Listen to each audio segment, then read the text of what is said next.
The Force Collector novel by Kevin Shinnick introduces a powerful and haunting flashback that sheds new light on the tragic events of Order 66. Through the eyes of the protagonist, Kar Nook Sin, we are given a glimpse into the chaos of the Jedi Temple during its darkest hour. This scene, triggered by Kar's psychometric connection to a Jedi Temple guard mask, is one of the most vivid and visceral moments in the book. When Kar and his droid companion RZ-7 visit Dak-Ondar's shop of relics fairly late in the book, they see a Jedi Temple guard mask. Kar, who has the ability to experience the history of objects through the Force, is drawn to the mask and decides to touch it, and we see a flashback of Operation Nightfall involving Anakin Skywalker. It's an overwhelming vision that pulls Kar into one of the most infamous moments in Star Wars history. Kar gently touched the pale, blank face on the shelf, and lightning flashed before his eyes. He saw a sea of white. No, a wall of white moving toward him. It wasn't a wall. They were men, clone troopers marching in formation, but divided in the middle by something black. The men moved with purpose, with precision, more like a ceremonial procession than a battle. A parade, maybe? Or an exercise? Kar could only make out their movement. The colors were sharp and then dull. Kar focused hard, concentrating for all he was worth, and left 2 fingers on the mask, daring it to give him more and silently promising that he could handle it. The guard wearing the mask saw them approach, but there was no feeling of danger, there was only familiarity. Kar squinted to see more, but he couldn't. But the guard saw who led the troopers, the figure in black, the driving force. Somehow Kar knew that, and knew also that the guard was confused. Under his breath, behind the mask and for only himself to hear, except Kar could hear it too, the guard said, "Skywalker?" Then all hell broke loose. Anakin Skywalker ignited his lightsaber and cut the guard down.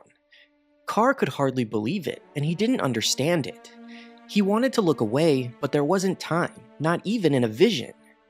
Skywalker, if that was really him, moved too swiftly, his violence as baffling and brisk as a magic trick. Blasters fired, lightsabers swished, bodies fell, and people screamed. It was so hard to focus on any given detail or any given moment. The whole scene was a pale watercolor blur as Operation Nightfall commenced. This scene really highlights the betrayal at the heart of Order 66. The Jedi Temple was meant to be a sanctuary, a place of peace and knowledge. Anakin's attack on the temple was a devastating blow to the Jedi Order, symbolizing not just the fall of the Republic, but the loss of light in the galaxy. The temple guards who had sworn to protect the sacred halls were among the first to fall, their faith in Anakin betrayed in an instant. The scene also brings attention to the perspective of the guards, a group rarely explored in Star Wars canon. The Temple Guards were more than just sentinels, they were guardians of the Jedi's sacred knowledge and artifacts. Trained in combat and unwavering in their duty, their role was to protect the temple at all costs. For one of them to see Anakin, the most famous Jedi Knight in the galaxy, leading the attack would have been incomprehensible. The moment the guard whispered Skywalker captures the heartbreak and confusion of that betrayal. This was not an unknown Sith or an enemy from outside the Order, it was one of their own. This scene also underscores the brutality of Anakin's transformation into Darth Vader. While much of his descent is chronicled in Revenge of the Sith and the novelization, this moment adds a new layer of depth. The guard's recognition of Anakin shows the complexity of his betrayal. Anakin wasn't an anonymous attacker, he was a trusted ally, a Jedi Knight who had once fought alongside the Temple Guards and the Jedi he slaughtered. His actions here embody the tragedy of his character, a hero consumed by the dark side. It's worth noting how this scene ties into the larger story of the Jedi Temple's fall. The Temple's destruction wasn't just a physical blow to the Jedi Order, it was also a symbolic one to the entire galaxy. The temple was a beacon of hope and learning, a place where younglings were trained and Jedi Masters meditated. Its fall marked the end of an era, and the loss of the Temple Guards symbolizes the collapse of the Jedi's last line of defense. Scenes like this help illustrate the scope of the devastation, making the events of Order 66 and Operation Nightfall even more impactful. The scene is especially significant because it provides a rare glimpse into the role that the Temple Guards played during Order 66. Very little is known about what happened inside the temple during this pivotal moment. While Revenge of the Sith shows us a little bit, much of the extra material like the older video games and comics are now part of the Legends continuity. That's why this scene in canon holds such importance. It highlights the bravery even in the face of betrayal that the Temple Guards displayed, and deepens our understanding of the tragedy that unfolded inside the Jedi Temple. Anakin's actions here embody the weight of his fall, while the Guards' perspective adds a haunting layer to the story and lets us know that Anakin and the 501st definitely did come into conflict with Temple Guards during Operation Nightfall. Within the larger Star Wars galaxy, the legend of Anakin Skywalker, Darth Vader, and just the Skywalker family in general lives on. That's why the flashback is a powerful moment for Carr as a character in the book. His psychometric ability allows him to connect with the past, but this vision is unlike anything he has experienced before. It's a direct encounter with the pain and suffering of the Jedi's fall, giving him a deeper understanding of the Force and galactic history. The experience leaves him shaken, but it also strengthens his resolve to uncover the truth about the Jedi and their legacy. Carr's reaction shows us how the echoes of the past can shape the future, even for those who were not directly involved in the events. So that is everything we know about the flashback between Anakin and the Jedi Temple Guard in this book. As far as I know, it's one of the very few stories in canon mentioning the Temple Guards being there during Operation Nightfall. I hope that you guys enjoyed this video. Make sure to like and subscribe if you did, and as always, may the Force be with you. In Attack of the Clones, Anakin faced one of the darkest moments of his life, the death of his mother at the hands of Tusken Raiders. Overwhelmed by grief, he completely gave into the dark side for the first time and slaughtered an entire tribe of Tuskens, including women and children. He only ever confessed to two people, Padme and Palpatine. In this video, I want to look at the canon book Brotherhood to show how Palpatine reacted when Anakin told him what he had done, and how he manipulated Anakin even further. When Anakin arrived at Palpatine's office, he still carried that turmoil. Palpatine recognized this vulnerability immediately and seized the opportunity, carefully setting the stage for what would become one of their most consequential conversations.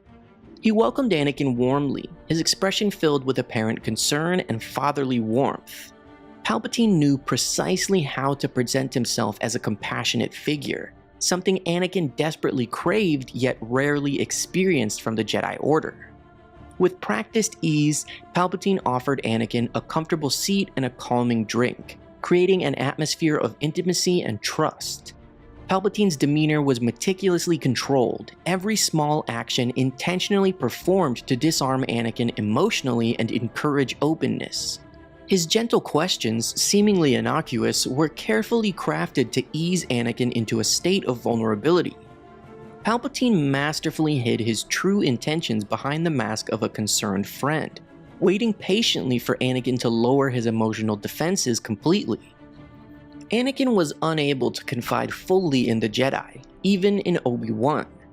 Isolated and emotionally drained, Anakin finally allowed himself to reveal that his mother had died.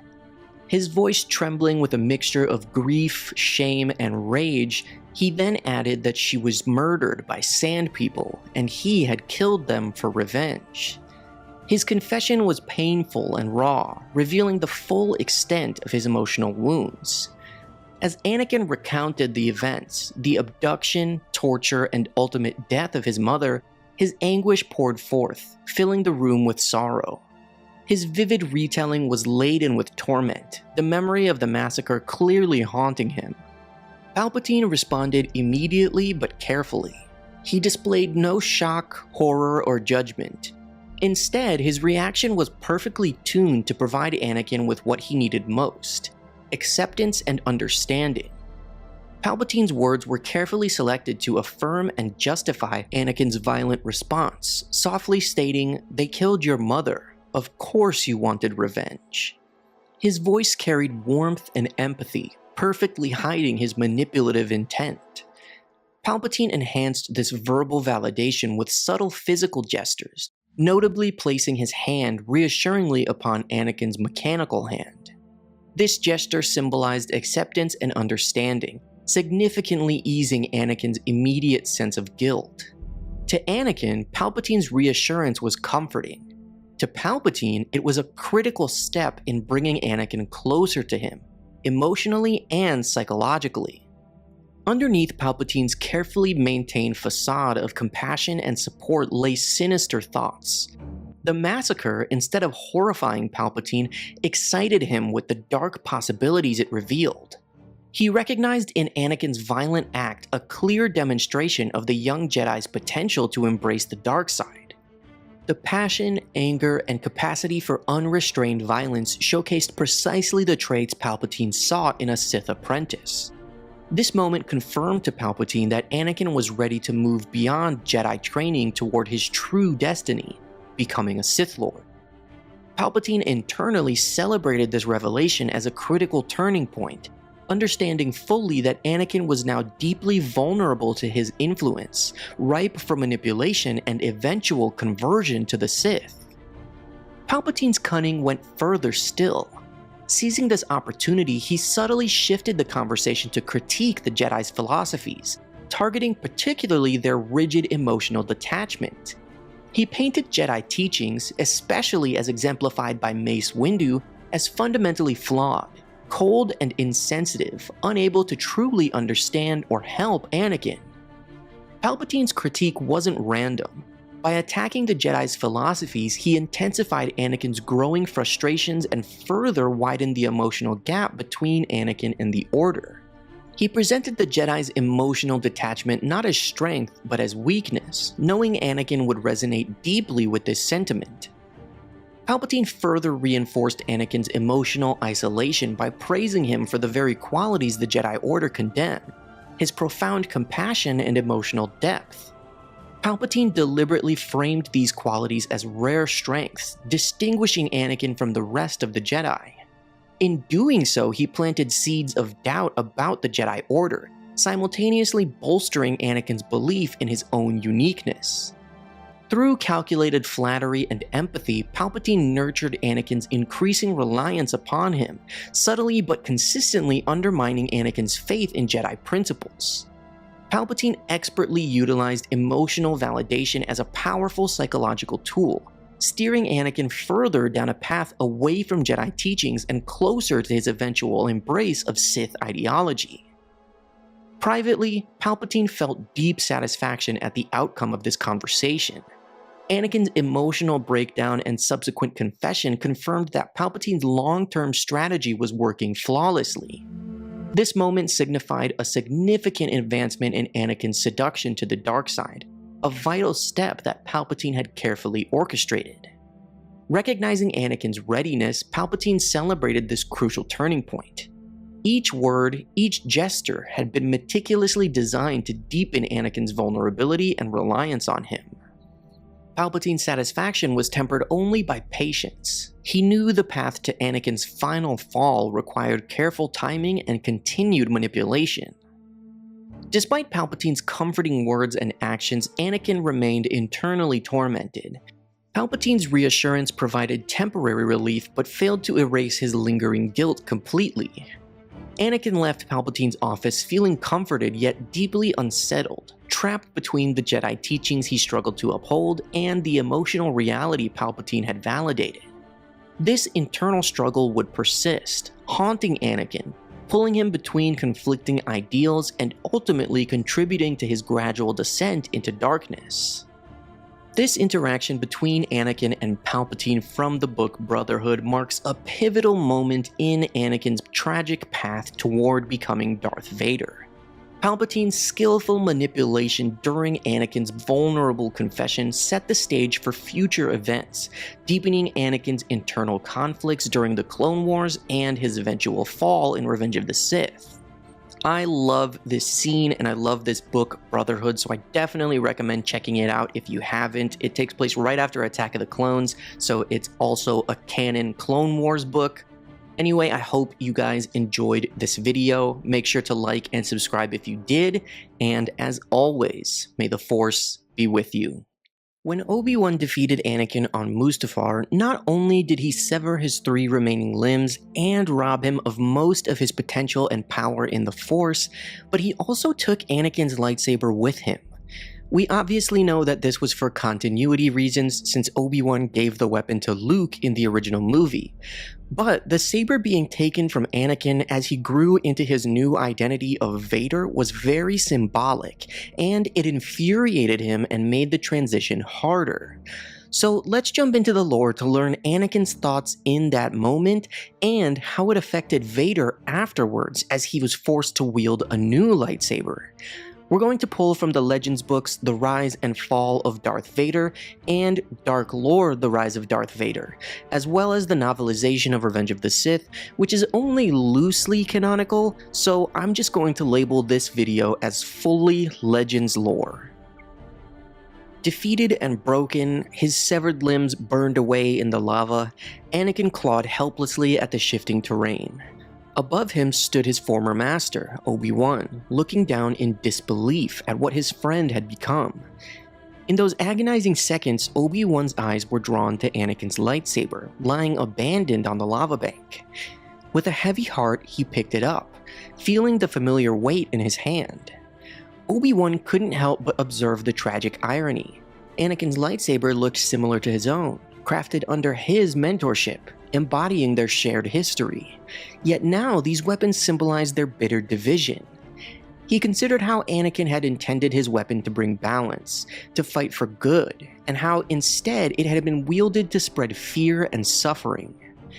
For Obi-Wan, taking Anakin's lightsaber was more than a mere practical act. It was profoundly symbolic.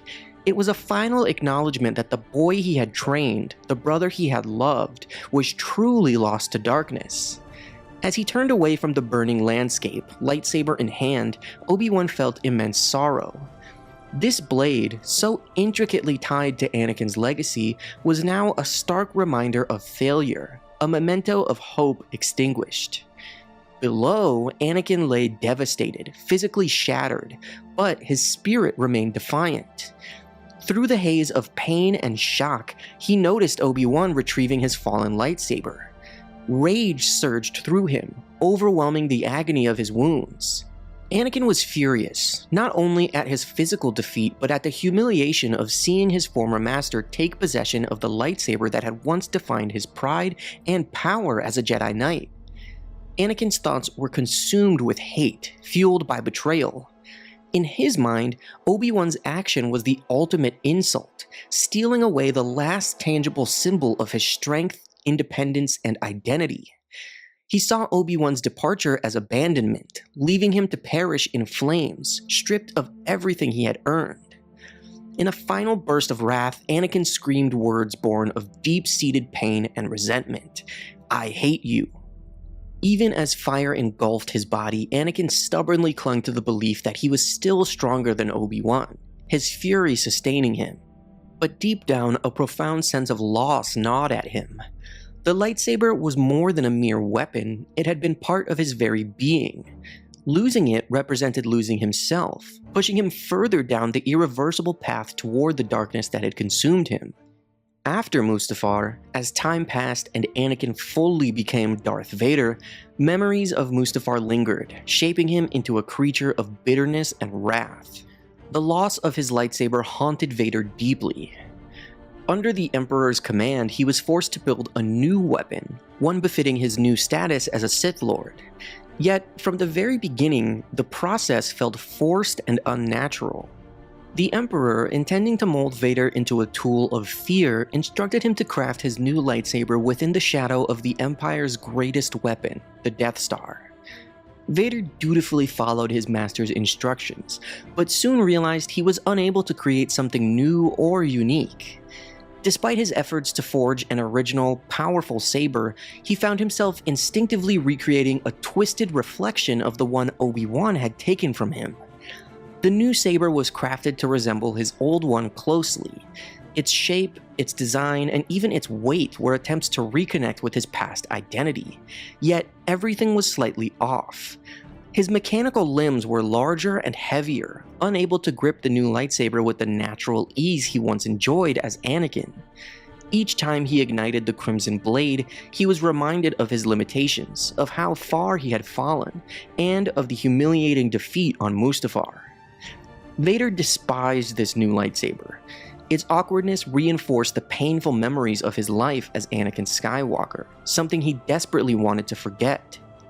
Every cumbersome swing felt like a cruel reminder of his defeat, his transformation, and his loss of identity. His irritation grew into deeper anger, not just toward the lightsaber itself, but also toward Obi-Wan, who had indirectly caused this frustration. Obi-Wan's action had not only taken Anakin's weapon, but had effectively stripped Vader of comfort and dignity in battle. The new saber became an external manifestation of Vader's inner turmoil. Each clumsy movement symbolized his unresolved struggle, his existence trapped between the Jedi he had been and the Sith he was forced to become. He longed for the day when memories of Anakin would fade completely, allowing him to fully embrace his new existence as a Sith Lord. Yet, the lightsaber he carried was a daily, tangible reminder that he had not yet succeeded. Moreover, Vader recognized his continued reliance on a lightsaber as a reflection of his vulnerability. Sidious had openly told him that true Sith Lords eventually outgrew lightsabers, using them only to mock the Jedi.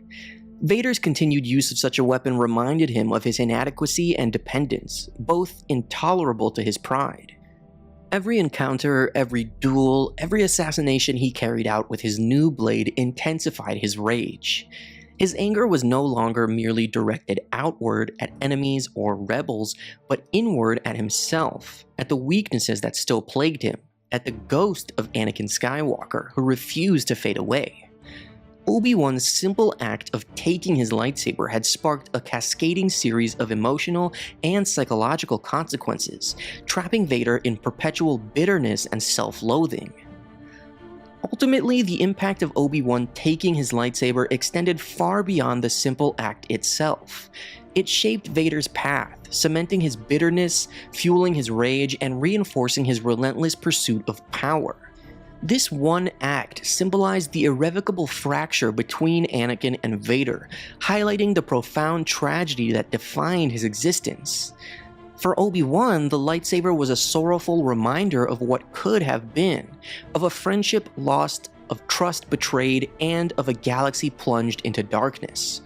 For Vader, it became a perpetual torment, a symbol of his failure, and the internal struggle between his past self and his new identity. The story of Anakin's lightsaber echoes throughout the Skywalker saga, reflecting the powerful emotions and tragic consequences of one pivotal decision. But what might have happened if Obi-Wan had left Anakin's lightsaber behind on Mustafar?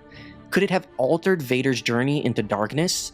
If he maintained possession, would it have eased his transition into a Sith Lord? I'd love to hear your guys' thoughts on this in the comments below. Thank you guys for watching this video. I hope that you enjoyed it. Make sure to like and subscribe if you did, and as always, may the Force be with you. After the events of Revenge of the Sith, the galaxy was plunged into the dark times. The Jedi were wiped out, democracy was reduced to ashes, and Emperor Palpatine had tightened his iron grip. Bale Organa, the respected senator from Alderaan, stood among the very few who knew the tragic truth behind Anakin's fall to the dark side. Alongside Obi-Wan and Yoda, Bale believed that Anakin had died on Mustafar, but obviously we know that Anakin survived and continued to serve the Emperor as Darth Vader. In this video, I want to break down how Bale learned that Vader was alive, and how he first encountered him within the New Empire, using lore from the Legends book Dark Lord: The Rise of Darth Vader. The aftermath of Order 66 left Bale living a dangerous double life. As a prominent senator, he maintained appearances of loyalty to Palpatine's regime, even as he quietly opposed it. Bale had secretly aided Yoda and Obi-Wan in their desperate escapes and had bravely taken Leia, the newborn daughter of Anakin and Padme, into his protection. Each day was fraught with hidden dangers, yet Bale navigated these perilous waters with immense care, knowing that the smallest misstep could mean the end of everything he cared about. Initially, Bale had accepted Obi-Wan's account that Anakin had perished following their brutal fight on Mustafar. This belief was abruptly shattered during a routine but tense visit to Coruscant. He and fellow Senator Mon Mothma were present when an Imperial shuttle landed near them. Through swirling clouds of exhaust emerged a towering figure cloaked entirely in black armor, flanked by a disciplined squad of stormtroopers. The air seemed instantly colder, charged with menace, and the figure strode forward with unyielding confidence and an unmistakable aura of dread. As Bale watched in stunned silence, one of the stormtroopers respectfully addressed the figure as Lord Vader. Those two simple words struck Bale like a physical blow, causing him to grip the railing beside him to steady himself. The name echoed within his mind, driving out all coherent thought as a sickening realization settled upon him. Anakin Skywalker was not dead. He had survived, transformed into something monstrous, a living nightmare serving the Emperor. A wave of horror washed over Bale as the full implications of Vader's survival crashed upon him. His mind raced through memories: Obi-Wan's grief at Anakin's supposed death, Padme's final moments, and his solemn promise to protect Leia. How could they have been so wrong? Bale felt physically ill, a cold sweat breaking out on his forehead. His legs trembled beneath him, and he felt as if his entire world had been ripped apart. Vader was a threat more dangerous and personal than Bale could have ever imagined. Sometime later, in the privacy of his quarters, Bale sought the counsel of his trusted friend, Captain Ramus Antilles. They urgently discussed the implications of Vader's identity, hoping desperately to find an alternative explanation.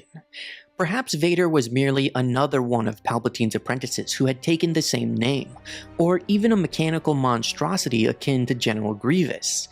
Yet, these rationalizations rang hollow, for they both knew deep down that only one being could command the absolute obedience and respect Vader inspired. Bale was forced to confront the chilling reality. Darth Vader was indeed Anakin, risen from the ashes of Mustafar, his humanity replaced by cold machinery and ruthless purpose.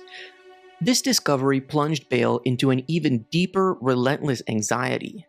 Leia, now the adopted princess of Alderaan, lived openly under Bale's care. The potential consequences if Vader discovered Leia's true parentage were too catastrophic to contemplate. Bale began to scrutinize every action, every word spoken near Leia. He constantly worried whether Leia would exhibit any traits reminiscent of Anakin, thereby drawing dangerous attention to herself and Alderaan. This fear compelled Bale to reinforce secrecy surrounding Leia's adoption and impose stringent security measures to conceal her lineage. From the moment he recognized Vader's true identity, Bale's life became consumed by a heightened vigilance. Every conversation within the Senate halls, every communication was conducted under the shadow of Vader's potential scrutiny. Bale knew that the Sith Lord's powers of perception were formidable, and he became increasingly wary of any slip that might reveal his true loyalties. This caution extended to his alliances with figures such as Mon Mothma. Together, they carefully began laying the groundwork for rebellion, knowing full well that Vader's relentless pursuit of perceived enemies posed an ever-present danger. Each act of defiance, no matter how subtle, had to be carefully calculated. The fear of Vader's discovery was a constant, oppressive weight on Bale's shoulders. Beyond the political ramifications, the psychological toll on Bale was immense.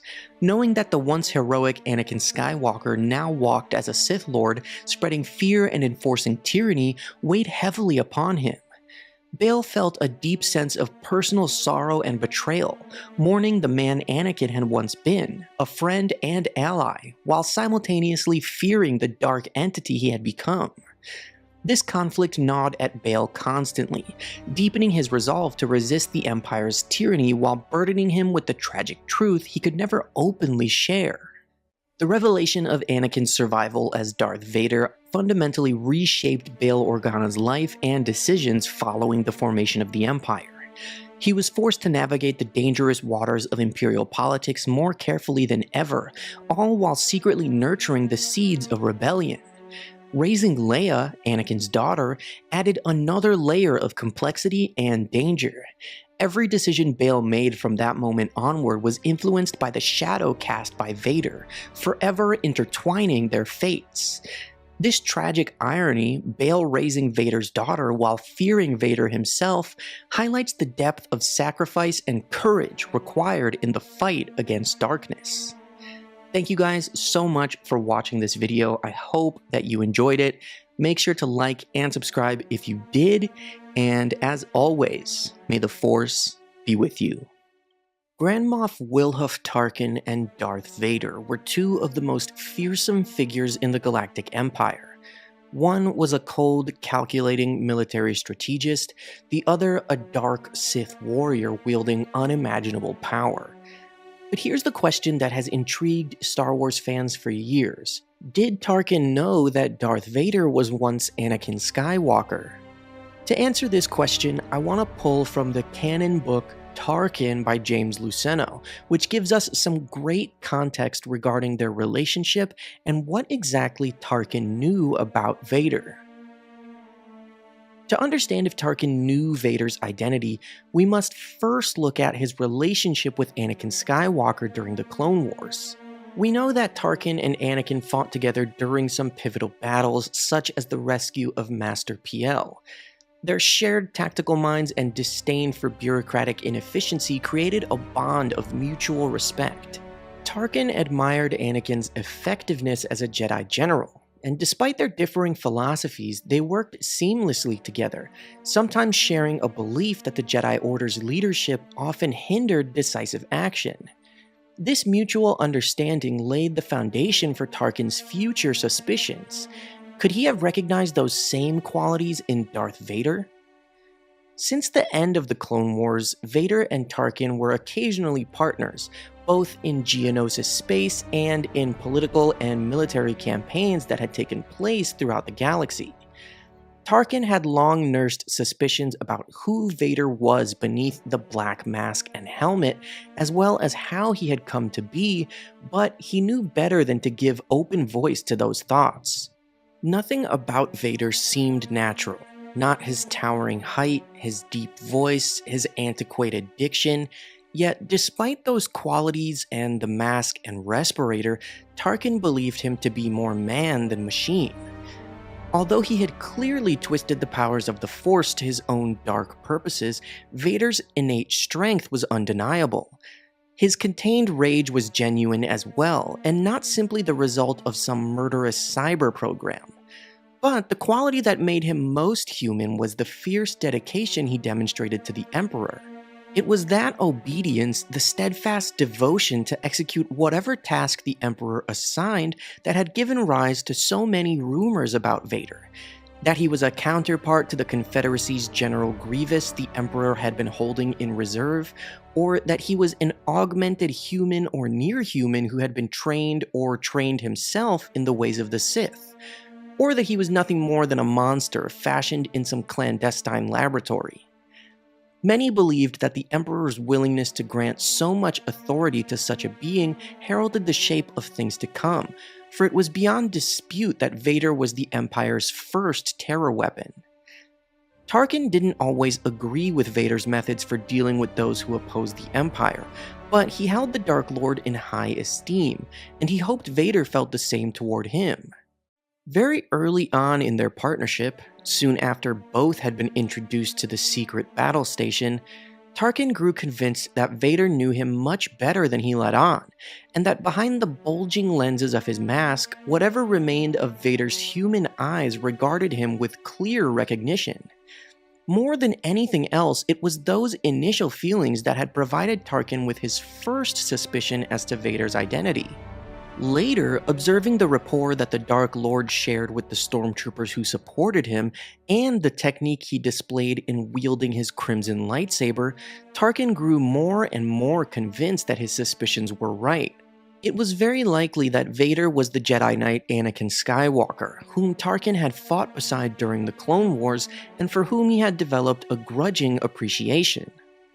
The Tarkin novel offers a wealth of insight into Tarkin's thoughts about Vader. It's clear that early on, Tarkin never openly voiced his suspicions about Vader's identity. However, his sharp intellect and attention to detail allowed him to piece together the puzzle. He reflected on the timing of Anakin Skywalker's disappearance and Darth Vader's emergence, as well as the similarities in their fighting styles and leadership qualities. Tarkin's observations culminated in a strong suspicion that Vader was Anakin Skywalker. Yet his respect for the Emperor's secrets and Vader's power kept him from pursuing the matter further. However, while the book seems to leave the question of Vader's identity unresolved, the events of Episode 4, A New Hope, do give us a definitive answer. During the movie, Vader openly refers to Obi-Wan Kenobi as his former master in front of Tarkin. This revelation directly links Vader to the Jedi Order, and it is clear that Tarkin understands the implications. Vader is basically saying that he was Anakin. Additionally, Tarkin himself refers to Vader as being the last of the Jedi religion. This phrase solidifies his understanding that Vader was once a Jedi Knight and reveals that he has pieced together Vader's connection to Anakin Skywalker.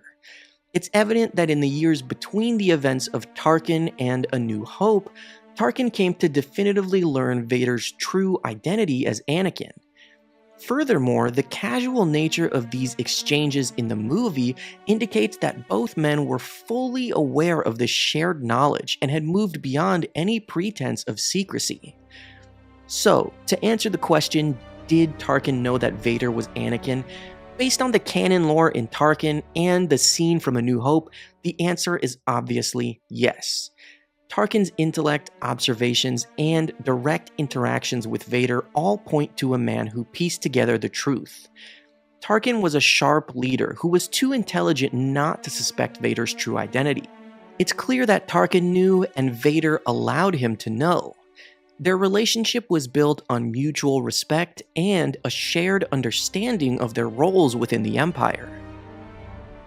One of the most interesting parts of the prequels, in my opinion, is Palpatine's manipulation of Anakin, and specifically how he was able to finally convert Anakin to the dark side in Revenge of the Sith. I do have a separate video detailing how Palpatine manipulated him between The Phantom Menace and Attack of the Clones, so check that out if you want even more backstory. But for this video, I want to take a look at Anakin's horrifying thoughts as he became Darth Vader. I'm not talking about when he was built into the armor after Mustafar, because I know people like to say that's when he fully became Vader, but I'm referring to the scene where Anakin and Palpatine kill Mace Windu, and Anakin finally pledges himself to the Sith. I'm going to pull directly from the novelization of Revenge of the Sith, which is honestly one of the best Star Wars books ever written. Not only does it really flesh out Anakin's deteriorating mental state over the course of the story, but it's also just flat out better than the movie, in my opinion.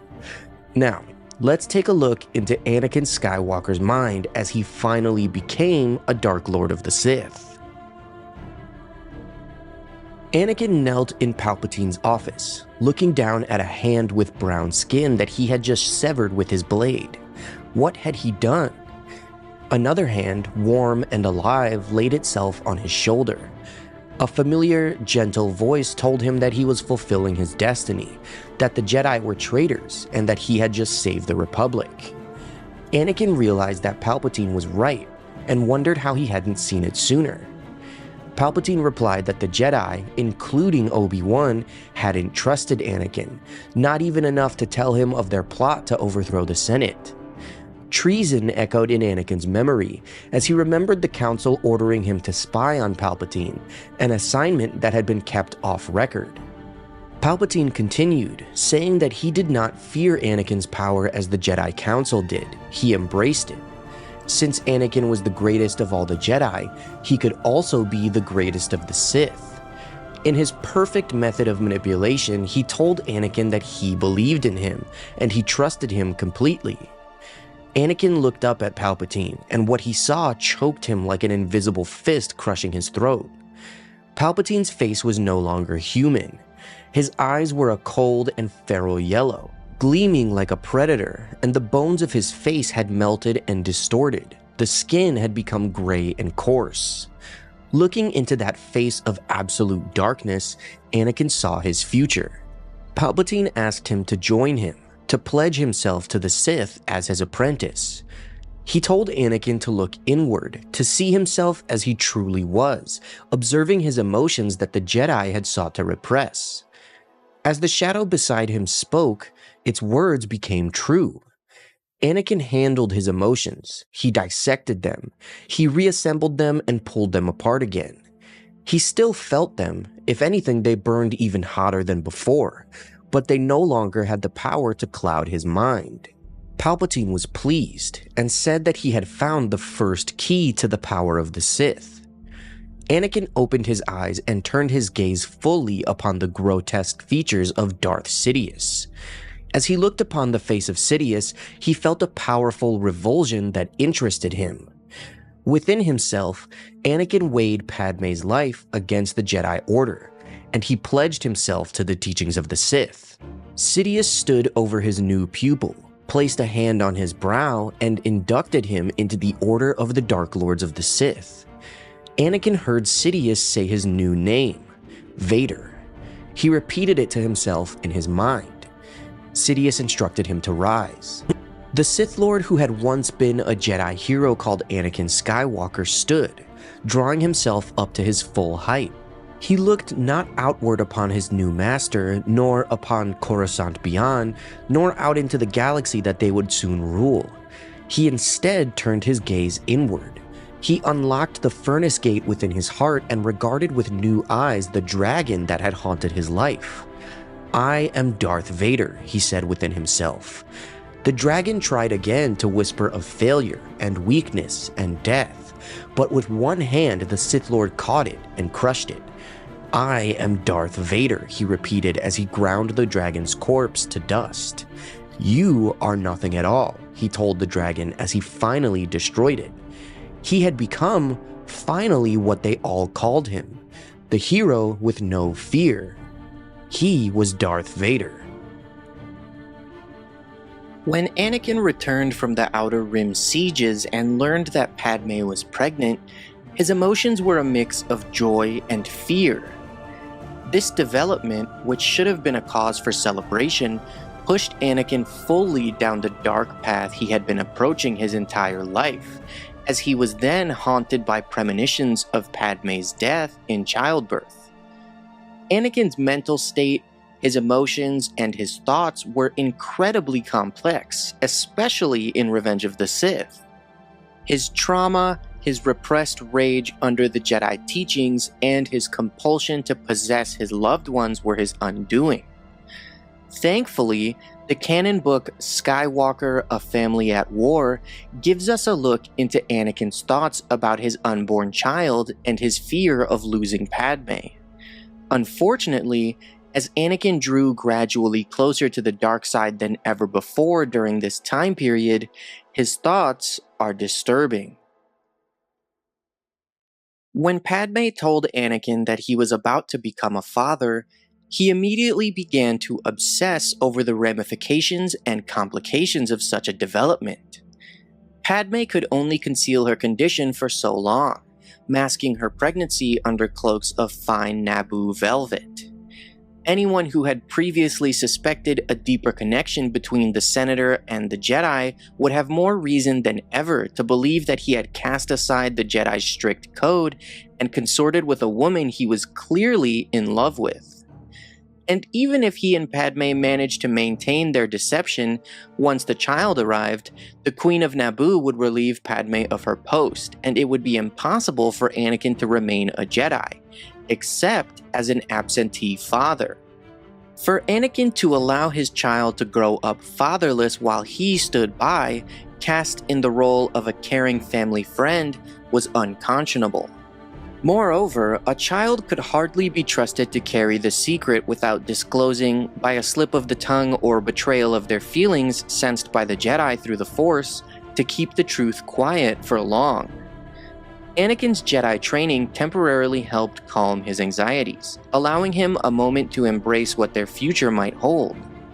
Amid the terrible destruction of the Clone War, they had created life. If he let his worries fall away, if he only focused on himself and Padme, on their commitment to each other, on the vow they had made, he could see her news for what it was, the happiest moment of his life. Anakin's joy was fleeting. Rapture over Padme's news was soon replaced by fear. Padme's transformation into motherhood stirred up emotions he had not felt since leaving Shmi behind more than a decade earlier. Superficially, the two women were very different, a slave and a former queen, one destitute, the other wealthy. One was his abandoned mother, the other the mother of the child he might well have to abandon. History seemed to be repeating itself in ways that Anakin found profoundly disturbing. 3 years prior, Anakin's nightmares had served as a portent of Shmi's death. Now, Anakin was plagued by visions of the future once more. He should have been at peace, finally sleeping at Padme's side. But through the Force, he saw only staggering loss, a vision of Padme crying out in pain and pleading for his help, while their child sobbed out of reach.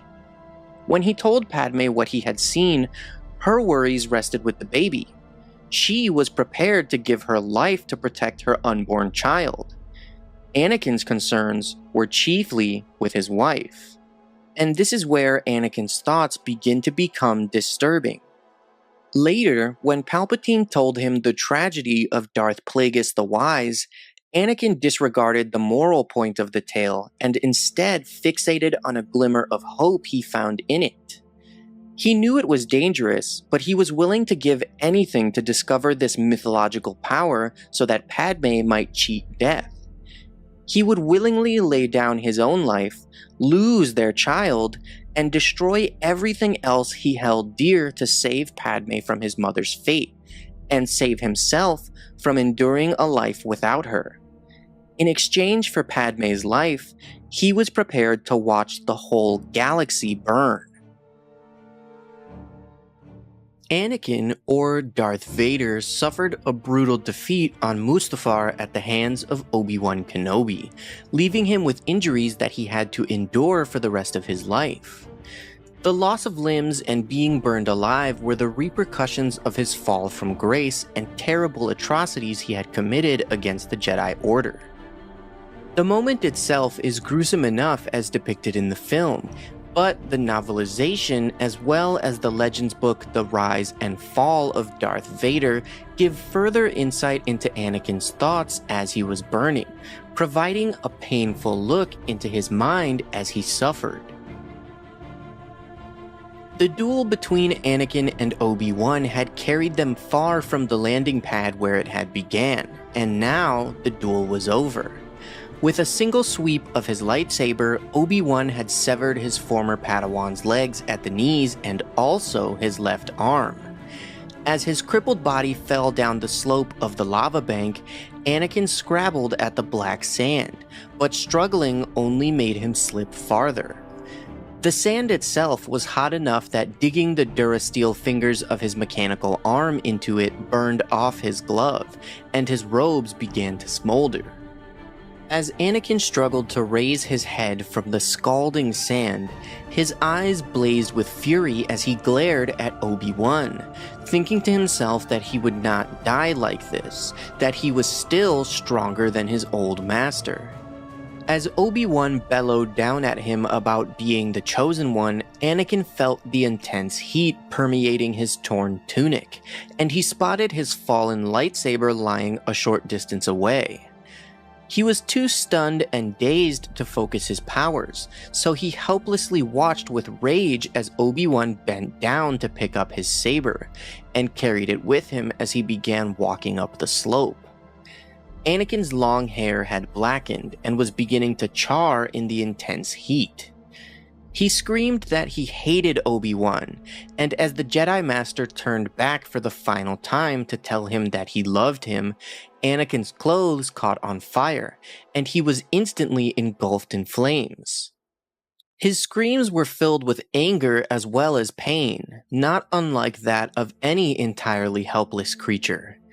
His instinct was to roll and put out the flames, but because of his wounds and the burning hot sand beneath his ravaged body, the only thing he could do was burn and burn.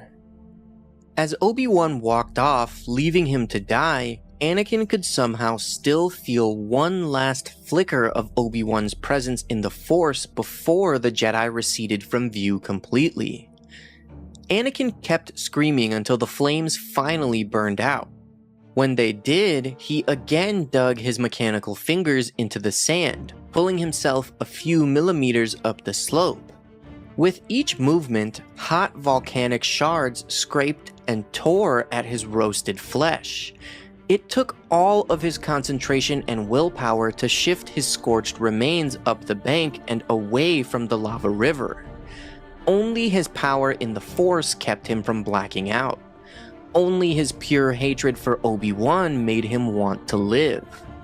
Yet his mind was still not fully convinced of what he had become, and as he heard the engine of an arriving starship travel over his location, he realized that he still thought of himself as Anakin, not Darth Vader.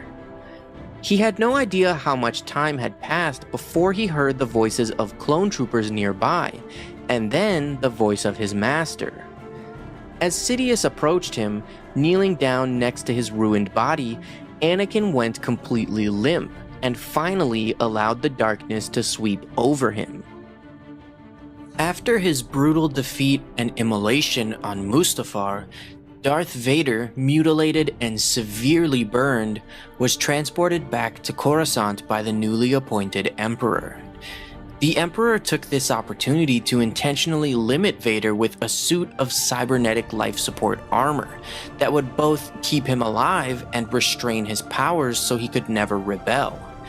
The process was incredibly painful for Vader, as he was given no anesthetic during the procedure, so that his agony and anger would fuel his strength in the dark side of the Force. In the novelization of Revenge of the Sith, Vader's first thoughts inside the suit and his reaction to it are explained in detail. As the first flash of light registered on his scorched eyes, it brought him pain and burned him. He felt that burning and thought that a part of him would always be lying upon the black sand along a lake of lava while he burned. He could hear himself breathing, however it was hard and harsh and felt as though it scraped his nerves that had already been made raw. He couldn't stop his breathing or even slow it down because he didn't even really have lungs anymore. He felt the mechanisms forced inside his chest and working throughout the suit, breathing for him. As Sidious asked if he could hear him, Vader could, but not really, not naturally. Sensors inside his new shell of a helmet sent the sound directly into his brain. As he looked around with his burned eyes, optical sensors converted the light and the shadows into a hideous amalgamation of the world around him. Vader couldn't decide if his helmet made the world hideous or if it was already hideous on its own. As he tried to speak, asking for Padme, another voice spoke for him, out of the vocabulator that served his burned lips, tongue, and throat. As Sidious slowly, almost cautiously said that Padme had died, Vader felt as though his words burned hotter than the lava on Mustafar ever had. As Vader fell into his despair, thinking only of Padme, he swore that he could never hurt her, could never kill her with his own hand. And yet, he remembered all of it. He remembered the furnace of his own fury, feeling venom in his blood and hatred rushing through him as he seized Padme by the throat.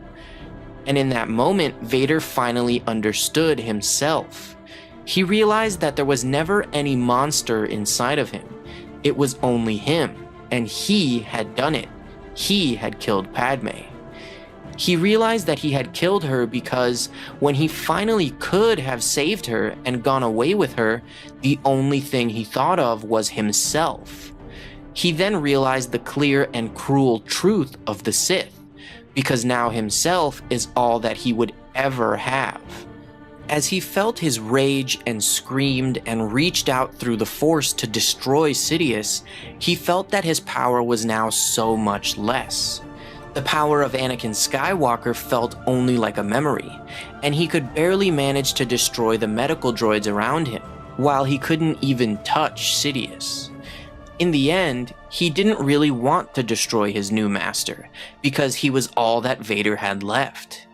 He felt as though Sidious understood him and forgave him, and now would teach him. Having no other path before him, Vader knew that the only purpose in his life was serving Sidious and burning himself within the furnace of his heart forever. Vader stood for a long moment with his sheathed arms dangling at his sides, his head mournfully bowed. To the galaxy at large, Jedi Knight Anakin Skywalker, the hero with no fear, the chosen one, had died on Coruscant during the siege of the Jedi Temple. And to some extent that was true. Anakin is dead, Vader told himself. And yet, if not for events on Mustafar, Anakin would sit now on the Coruscant throne, his wife by his side, their child in her arms. Instead, Palpatine's plan could not have been more flawlessly executed. He had won it all: the war, the Republic, the fealty of the one Jedi Knight in whom the entire Jedi Order had placed its hope. The revenge of the self-exiled Sith had been complete, and Darth Vader was merely a minion, an errand boy, allegedly an apprentice, the public face of the dark side of the Force. While he retained his knowledge of the Jedi arts, he felt uncertain about his place in the Force. And while he had taken his first steps toward awakening the power of the dark side, he felt uncertain about his ability to sustain that power. How far he might have been now had fate not intervened to strip him of almost everything he possessed, as a means of remaking him. Or of humbling him, as Darth Maul and Tyrannus had been humbled before him, as indeed the Jedi Order itself had been humbled. Where Darth Sidious had gained everything, Vader had lost everything, including, for the moment at least, the self-confidence and unbridled skill he had demonstrated as Anakin Skywalker. Vader turned and began to move from the room. But this is not walking, he thought. Long accustomed to building and rebuilding droids, supercharging the engines of land speeders and starfighters, upgrading the mechanisms that controlled the first of his artificial limbs, he was dismayed by the incompetence of the medical droids responsible for his resurrection in Sidious' laboratory on Coruscant. His alloy lower legs were bulked by strips of armor similar to those that filled and gave form to the long glove Anakin had worn over his right arm. What remained of his real limbs ended in bulbs of grafted flesh, inserted into machines that triggered movement through the use of modules that interfaced with his damaged nerve endings. But instead of using Durasteel, the medical droids had substituted an inferior alloy, and had failed to inspect the strips that protected the electromotive lines. As a result, the inner lining of the pressurized bodysuit was constantly snagging on places where the strips were anchored to knee and ankle joints. The tall boots were a poor fit for his artificial feet, whose claw-like toes lacked the electrostatic sensitivity of his equally false fingertips. Raised in the heel, the cumbersome footgear canted him slightly forward, forcing him to move with exaggerated caution lest he tumble or topple over. Worse, they were so heavy that he often felt rooted to the ground, or as if he were moving in high gravity. What good was motion of this sort if he was going to have to call on the Force even to walk from place to place? He may as well have resigned himself to using a repulsor chair and abandoned any hope of movement. The defects in his prosthetic arms mirrored those of his legs. Only the right one felt natural to him, though it too was artificial, and the pneumatic mechanisms that supplied articulation and support were sometimes slow to respond. The weighty cloak and pectoral plating so restricted his movement that he could scarcely lift his arms over his head, and he had already been forced to adapt his lightsaber technique to compensate. He could probably adjust the servo drivers and pistons in his forearms to provide his hands with strength enough to crush the hilt of his new lightsaber. With the power of his arms alone, he had the ability to lift an adult being off the ground. But the Force had always given him the ability to do that, especially in moments of rage. What's more, the sleeves of the bodysuit didn't hug the prostheses as they should, and the elbow-length gloves sagged and bunched at the wrists. Gazing at the gloves now, he thought, this is not seeing. The pressurized mask was goggle-eyed, fish-mouthed, short-snouted, and needlessly angular over the cheekbones. Coupled with a flaring dome of helmet, the mask gave him the forbidding appearance of an ancient Sith war droid. The dark lenses that covered his eyes filtered out light that might have caused further injury to his damaged corneas and retinas, but in enhanced mode, they reddened the light and prevented him from being able to see the toes of his boots without inclining his head almost 90 degrees. Listening to the servo motors that drove his limbs, he thought, this is not hearing. The Medroids rebuilt the cartilage of his outer ears, but his eardrums, having melted in Mustafar's heat, had been beyond repair. Sound waves now had to be transmitted directly to implants in his inner ear, and sounds registered as if issuing from underwater. Worse, the implanted sensors lacked sufficient discrimination, so that too many ambient sounds were picked up, and their distance and direction were difficult to determine. Sometimes the sensors needled him with feedback, or attached echo or vibrato effects to even the faintest noise. Allowing his lungs to fill with air, he thought, this is not breathing. Here, the Medroids had truly failed him.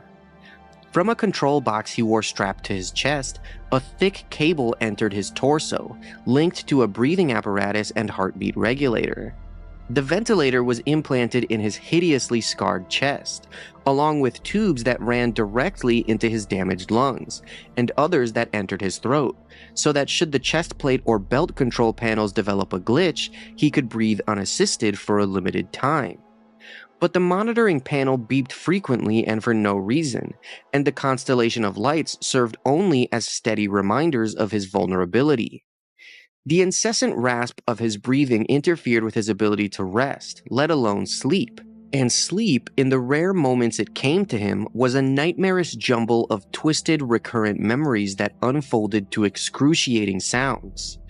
The Medroids had at least inserted the redundant breathing tubes low enough so that, with the aid of an enunciator, his scorched vocal cords could still form sounds and words. But absent the enunciator, which imparted a synthetic bass tone, his own voice was little more than a whisper.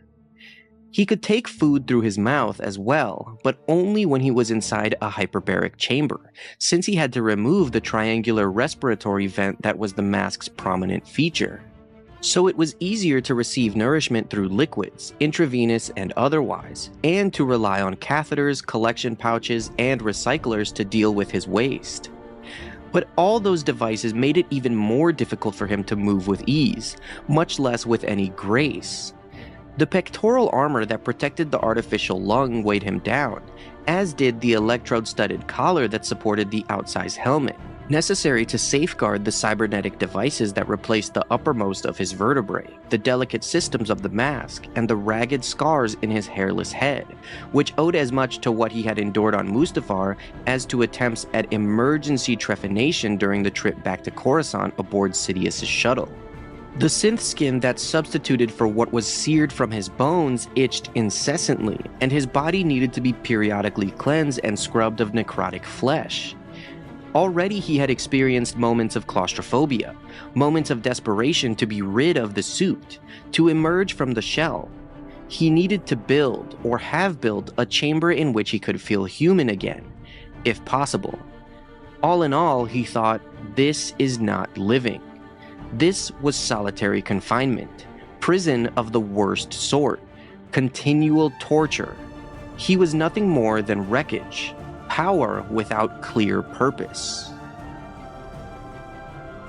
When Anakin was struck down by Obi-Wan on Mustafar, brutally dismembered and left to burn alive on the shores of a lava river, he was forced to use his rage and pain to stay alive. Just as the corruption of the dark side had clouded his mind and fueled his arrogance, leading to his defeat in their duel, it was now all he had left to ensure that he survived. Not only did Anakin already believe that the Jedi were evil traitors, but he was now overcome with hatred for Obi-Wan after his former master had left him to suffer. In the Legends book The Rise and Fall of Darth Vader, we finally get to know what Anakin was thinking as he lay on the lava bank burning in agony and Obi-Wan left him to die.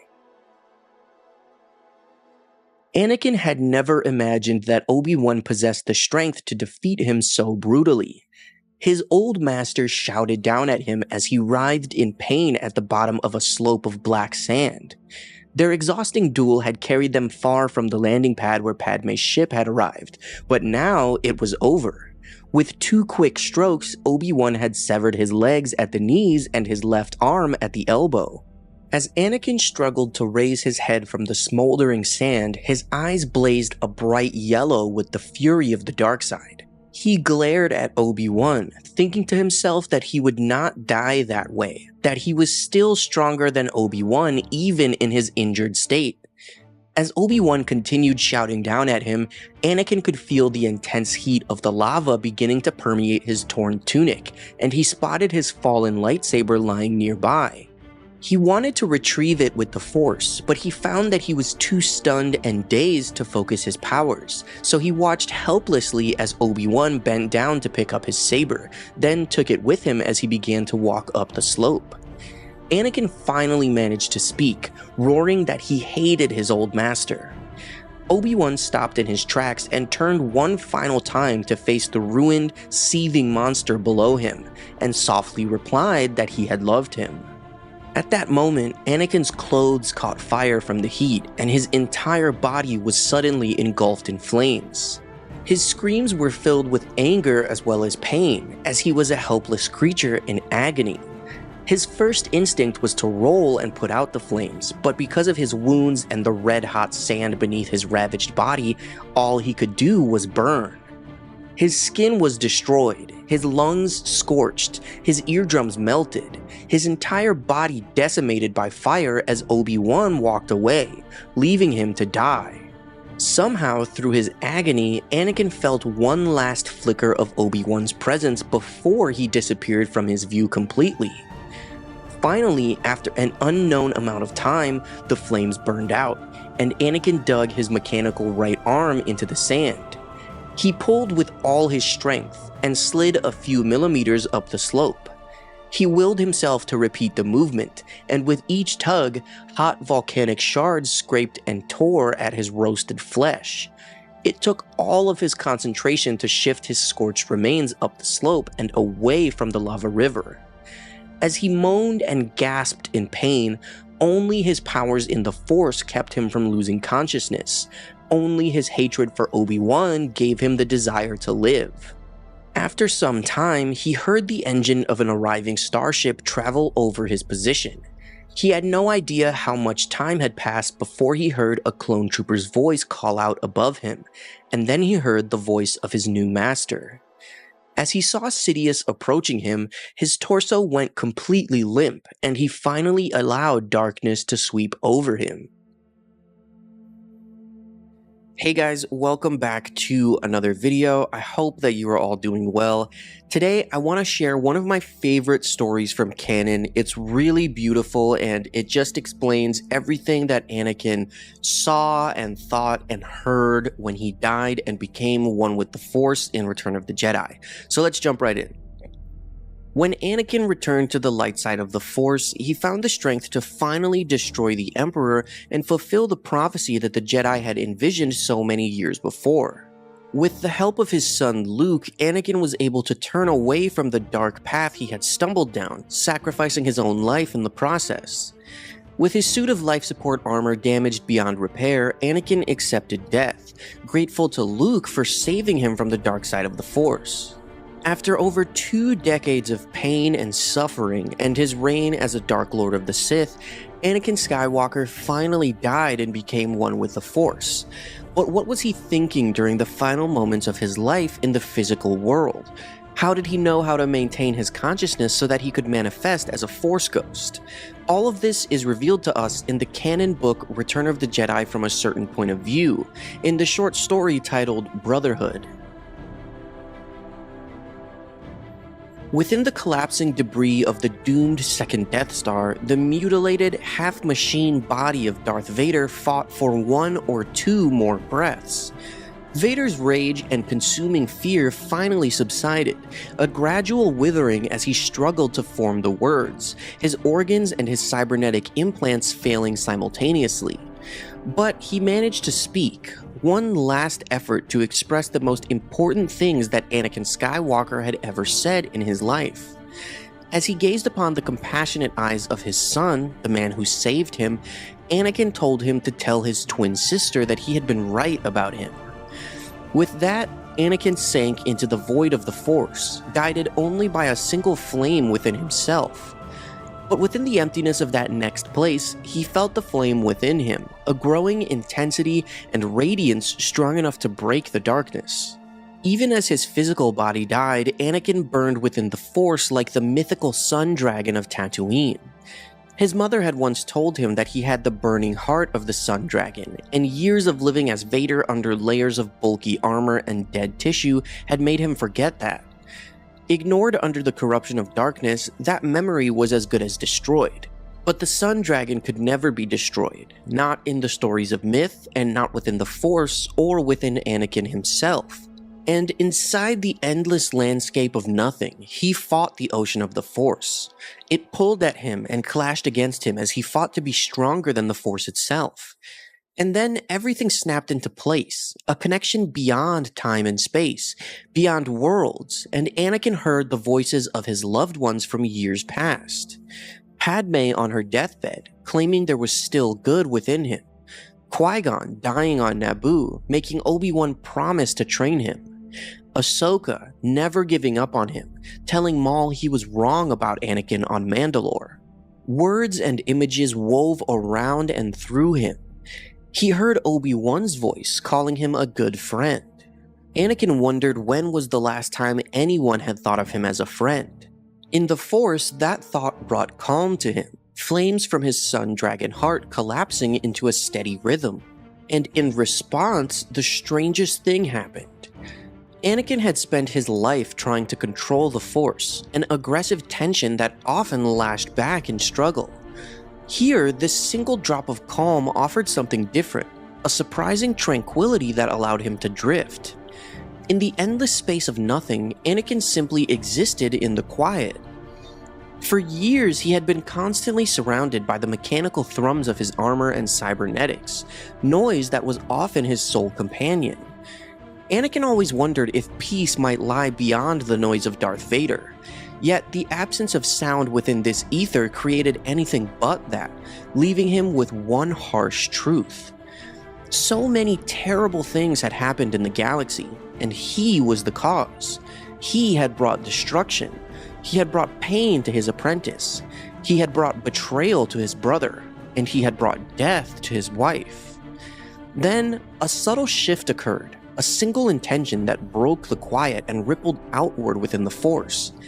Anakin would not stand for that. He would not accept that his story was over, that it ended on a single act of choosing light over dark. He had too much left to undo after spending decades as Darth Vader. Anakin Skywalker simply refused, and he felt his sun dragon heart burn with renewed flames, and in the ether of the Force, nothing, not even the Force itself, could stop him. because Anakin refused to accept that things should conclude that way. A determination grew within him, an intensity that would overcome any obstacle. He would not die. He was the chosen one, and he would make amends and bring justice to the pain he had unleashed as a Sith Lord. Then, suddenly, he heard the voice of Obi-Wan Kenobi calling his name, observing that he was still trying to be a hero. Anakin replied sadly that he was not a hero, for he had caused suffering across all corners of the galaxy, and he felt the heat of Mustafar's lava as he spoke. He told Obi-Wan that he had failed him. Anakin spoke quietly, and said there was something he had never told Obi-Wan in life. When he had buried his mother on Tatooine, Anakin had sworn that he would become all-powerful, strong enough to save people from death. Instead, he did the opposite. He spread fire and pain to anyone in his path. Obi-Wan replied that one person alone could not burn down a galaxy. Together, the two of them existed within the Force, yet they did not. Formless and separate within the ether, yet still one with the Force. Somehow, Anakin felt Obi-Wan's hand on his shoulder, as real as it had been many times when he was a young Padawan. Obi-Wan told him that he did not bear the guilt of the galaxy, only his own choices.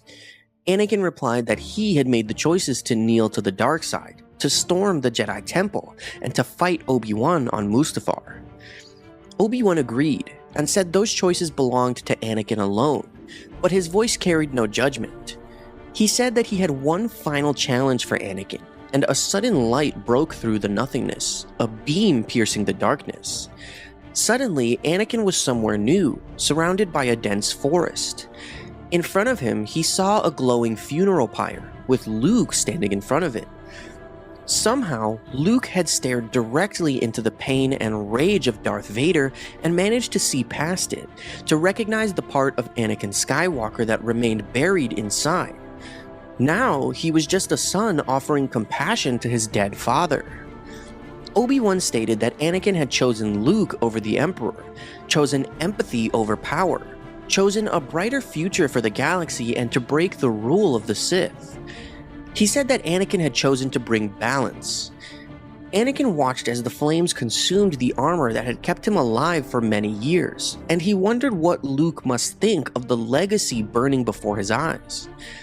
Together, Obi-Wan and Anakin watched Luke join his friends and his sister Leia in the Ewok village. Anakin accepted that he no longer needed to find a way. Others already had. His children had found the way. Alongside Obi-Wan and Yoda, Anakin was overcome with a feeling of acceptance as he watched his children. Luke and Leia would outlive the legacy of Anakin and Padme. Anakin told Obi-Wan and Yoda that he had faith in his children, and those words seemed to unlock his whole universe. His corporeal body dissolved into the Force, and Anakin finally felt as though he was at peace. Perhaps the most pivotal moment of Anakin Skywalker's conversion to the Sith was when he learned of the ability to manipulate life and death through the midichlorians. In the Opera House on Coruscant, Palpatine planted the final seeds of his manipulation by telling Anakin the tragedy of Darth Plagueis the Wise. The very idea of controlling death, usurping the natural will of the Force, was something Anakin had been craving since the death of his mother.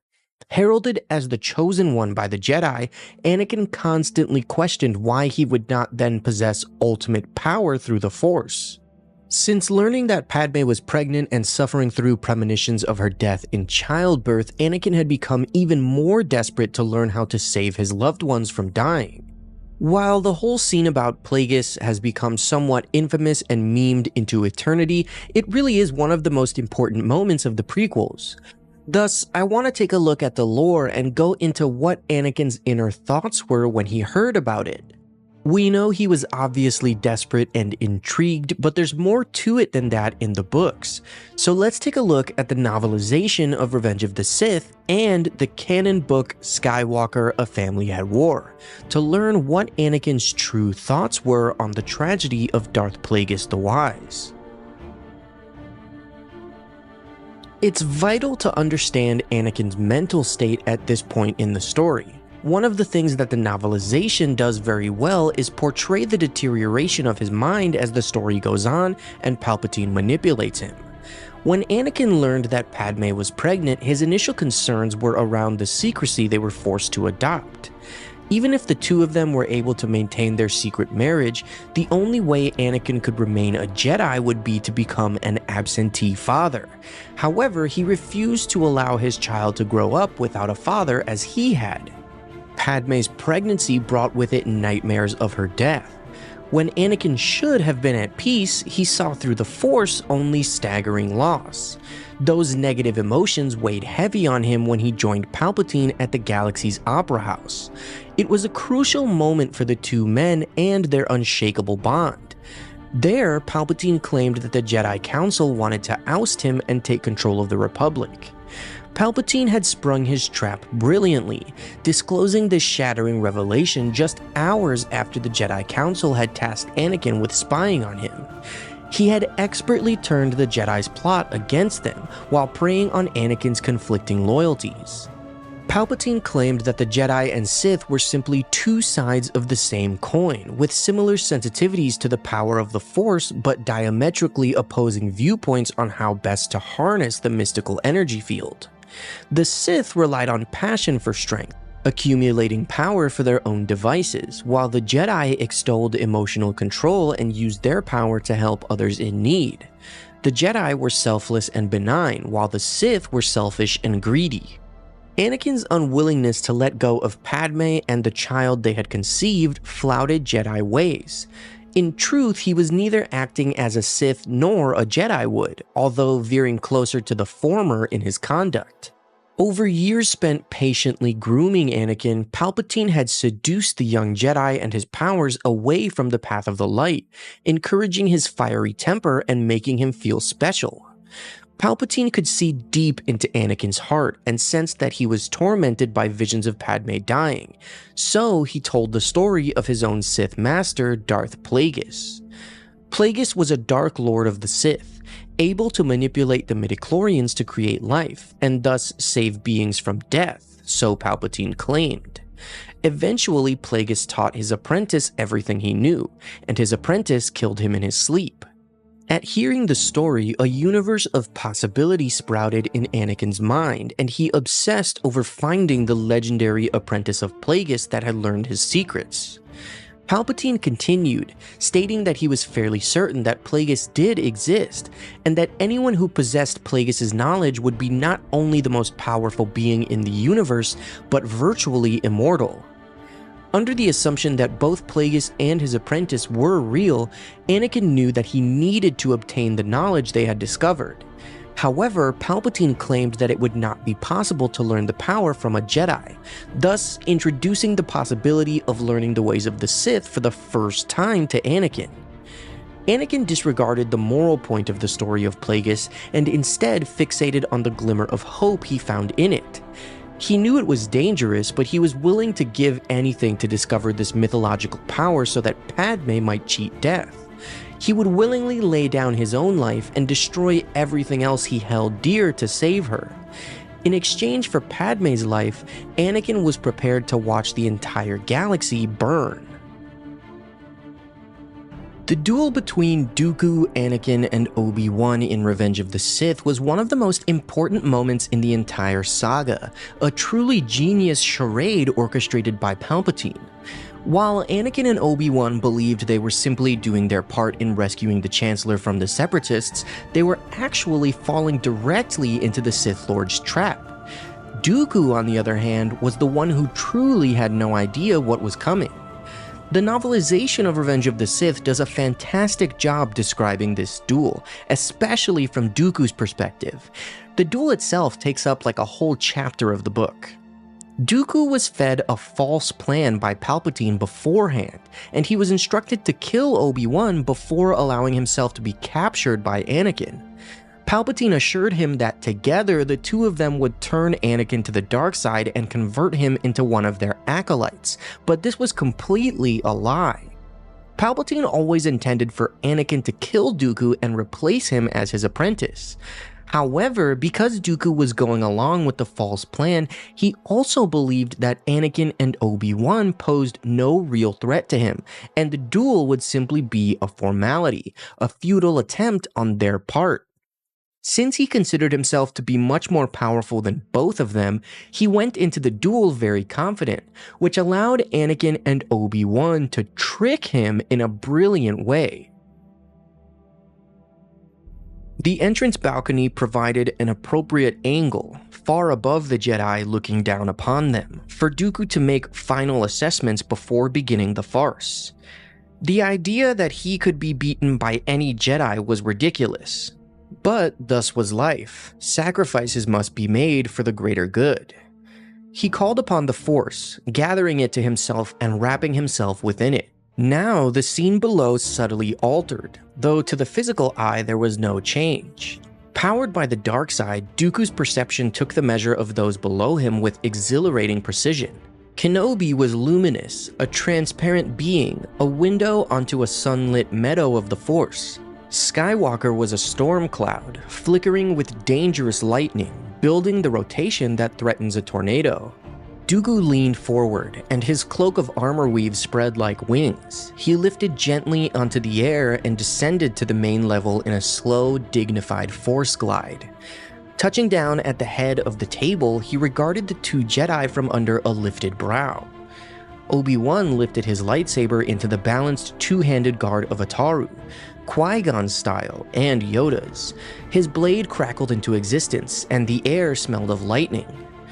Dooku allowed his customary mild smile to spread. Skywalker brought his lightsaber to a Shien ready stance. Kenobi moved toward him with a slow, hypnotic grace, as though he floated on an invisible repulsor plate. Skywalker mirrored him, swinging wide toward Dooku's flank. It would be quite simple in the end, Dooku thought. All he had to do was isolate Skywalker and slaughter Kenobi. Beyond that, it would merely be a matter of spinning Skywalker up into enough of a frenzy to break through his Jedi restraint and reveal the vista of Sith power. Lord Sidious would take it from there. The Force crackled between them, and the ship pitched and bucked under a new turbo laser barrage, and Dooku decided that the time had come. He flicked a false glance over his shoulder, a hint of distraction to draw the attack, and all three of them moved at once. While effortlessly deflecting a rain of blue streaking cuts from Kenobi, Dooku turned to face Anakin and neatly sidestepped, cutting at the boy's leg. Yet Skywalker's blade met the cut as he passed, and he managed to sweep his blade behind his head to slap aside the casual thrust Dooku had aimed at his back. Dooku thought that this was truly pathetic. They were certainly energetic enough, leaping and whirling, raining blows almost at random, while Dooku continued in his gracefully methodical way to outmaneuver them so thoroughly it was all he could do to keep from laughing out loud. It was a simple matter of countering their tactics, which were depressingly straightforward. Skywalker was the swift one, whooshing here and there like a hawk bat, attempting a Jedi variant so they could come at him from both sides, while Kenobi came on in a measured Shi-Cho cadence, deliberate as a lumber droid, moving step by step, cutting off the angles, clumsy but relentlessly dogged as he tried to chivvy Dooku into a corner. Whereas all Dooku needed to do was slip from one side to another, and occasionally flip over a head here and there, so that he could fight each of them in turn rather than both of them at the same time. He supposed that in their own way they might actually prove reasonably effective. It was clear that their style had been developed by fighting as a team against large numbers of opponents. They were not prepared to fight together against a single Force user, certainly not one of Dooku's power. He, on the other hand, had always fought alone. It was laughably easy to keep the Jedi tripping and stumbling and getting in each other's way. They didn't even comprehend how utterly he dominated the combat. Because they fought as they had been trained, by releasing all desire and allowing the Force to flow through them, they had no hope of countering Dooku's mastery of Sith techniques. They had learned nothing since he had bested them on Geonosis. They allowed the Force to direct them. Dooku directed the Force. He drew their strikes to his parries and drove his own ripostes with thrust of dark power that subtly altered the Jedi's balance and disrupted their timing. He could have slaughtered both of them easily. However, only one death was in his plan, and this show was becoming tiresome, not to mention tiring. The dark power that served him only went so far, and he was no longer a young man. Dooku taunted Kenobi that he needed to do better, and the Jedi's response to this friendly word was to regard him with a twinkle of gentle amusement. Then, the Jedi shot straight upward over Dooku's head so fast it seemed he'd vanished, and in the space where Kenobi's chest had been was now only the blue of Skywalker's blade driving straight for Dooku's heart. Only a desperate whirl to one side made what would have been a smoking hole in his chest into a line of scorch through his cloak. Dooku thought, "What?" He threw himself spinning up and away from the two Jedi to land on the table, disengaging for a moment to recover his composure. That had been entirely too close. But by the time his boots touched down, Kenobi was already there to meet him, blade weaving through a defensive velocity so bewilderingly fast that Dooku dared not even try a strike. He threw a feint toward Kenobi's face, then dropped and spun in a reverse ankle sweep. But not only did Kenobi easily overleap this attack, Dooku nearly lost his own foot to a slash from Skywalker, who had again come out of nowhere. Dooku realized that this was not in the plan. Skywalker slammed his following strike down so hard that the shock of deflecting it buckled Dooku's elbows. Dooku threw himself into a back roll that brought him to his feet, and Kenobi's blade was there to meet his neck. Only a desperate whirling block, coupled with a wheel kick that caught Kenobi on the thigh, bought him enough time to leap away again, and when he touched down, Skywalker was already there. The first overhand chop of Skywalker's blade slid off Dooku's instinctive guard. The second bent Dooku's wrist. The third flash of blue forced Dooku's scarlet blade so far to the inside that his own lightsaber scorched his shoulder, and Dooku was forced to give ground. Dooku felt himself blanch. Where had this come from? Skywalker attacked, impossibly powerful, a destroyer droid with a lightsaber. Each step was a blow, and each blow was a step. Dooku backed away as fast as he dared. Skywalker stayed right on top of him. Dooku's breath went short and hard. He no longer tried to block Skywalker's strikes, but only to guide them away. He could not meet Skywalker's strength to strength.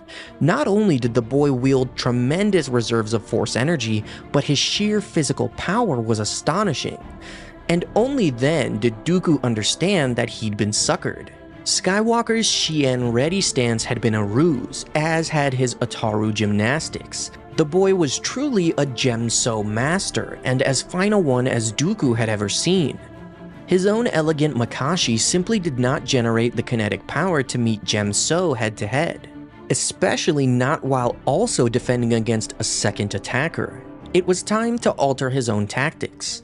He dropped low and spun into another reverse ankle sweep, since the weakness of Gemso was its lack of mobility.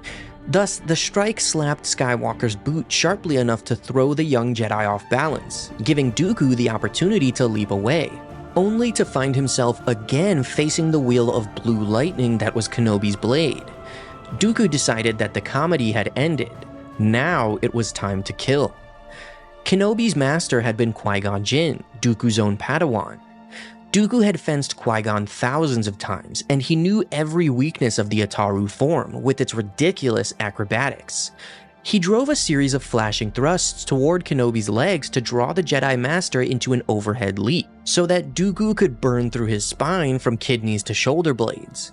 And this image, this plan, was so clear in Dooku's mind that he almost failed to notice that Kenobi met every one of his thrusts without moving his feet, staying perfectly centered, perfectly balanced, blade never moving a millimeter more than was necessary, deflecting without effort, riposting with flickering strikes and stabs swifter than the tongue of a ghost viper. And when Dooku felt Skywalker regain his feet and stride once more toward his back, he finally registered the source of that blinding defensive velocity Kenobi had used, and only then did he understand that Kenobi's Ataru and Shi-Cho had been ploys as well. Kenobi had become a master of Sorisu. Dooku found himself having a sudden, unexpected, overpowering, and entirely distressing bad feeling about this. His farce had suddenly, inexplicably spun from humorous to deadly serious and was tumbling rapidly toward terrifying. Realization burst through Dooku's consciousness like the blossoming fireballs of dying ships outside. The pair of Jedi fools had somehow managed to become entirely dangerous. These clowns might, just possibly, actually be able to beat him. When Anakin Skywalker became a Sith apprentice and turned to the dark side of the Force, his mind was corrupted by that darkness. Anakin convinced himself that everything he was doing was right, deluding himself into believing the Jedi were evil and he had to help Palpatine in order to save Padme. One of my favorite things about the novelization of Revenge of the Sith is how deep it goes into Anakin's mind throughout the book, something that the movie couldn't do very much. What I'd like to touch on today is one of the most interesting scenes in the book that doesn't appear fully in the film, where Anakin reports back to Palpatine after killing the Separatists on Mustafar. This scene is longer in the book, and we learn what Anakin was thinking as he spoke to his new master.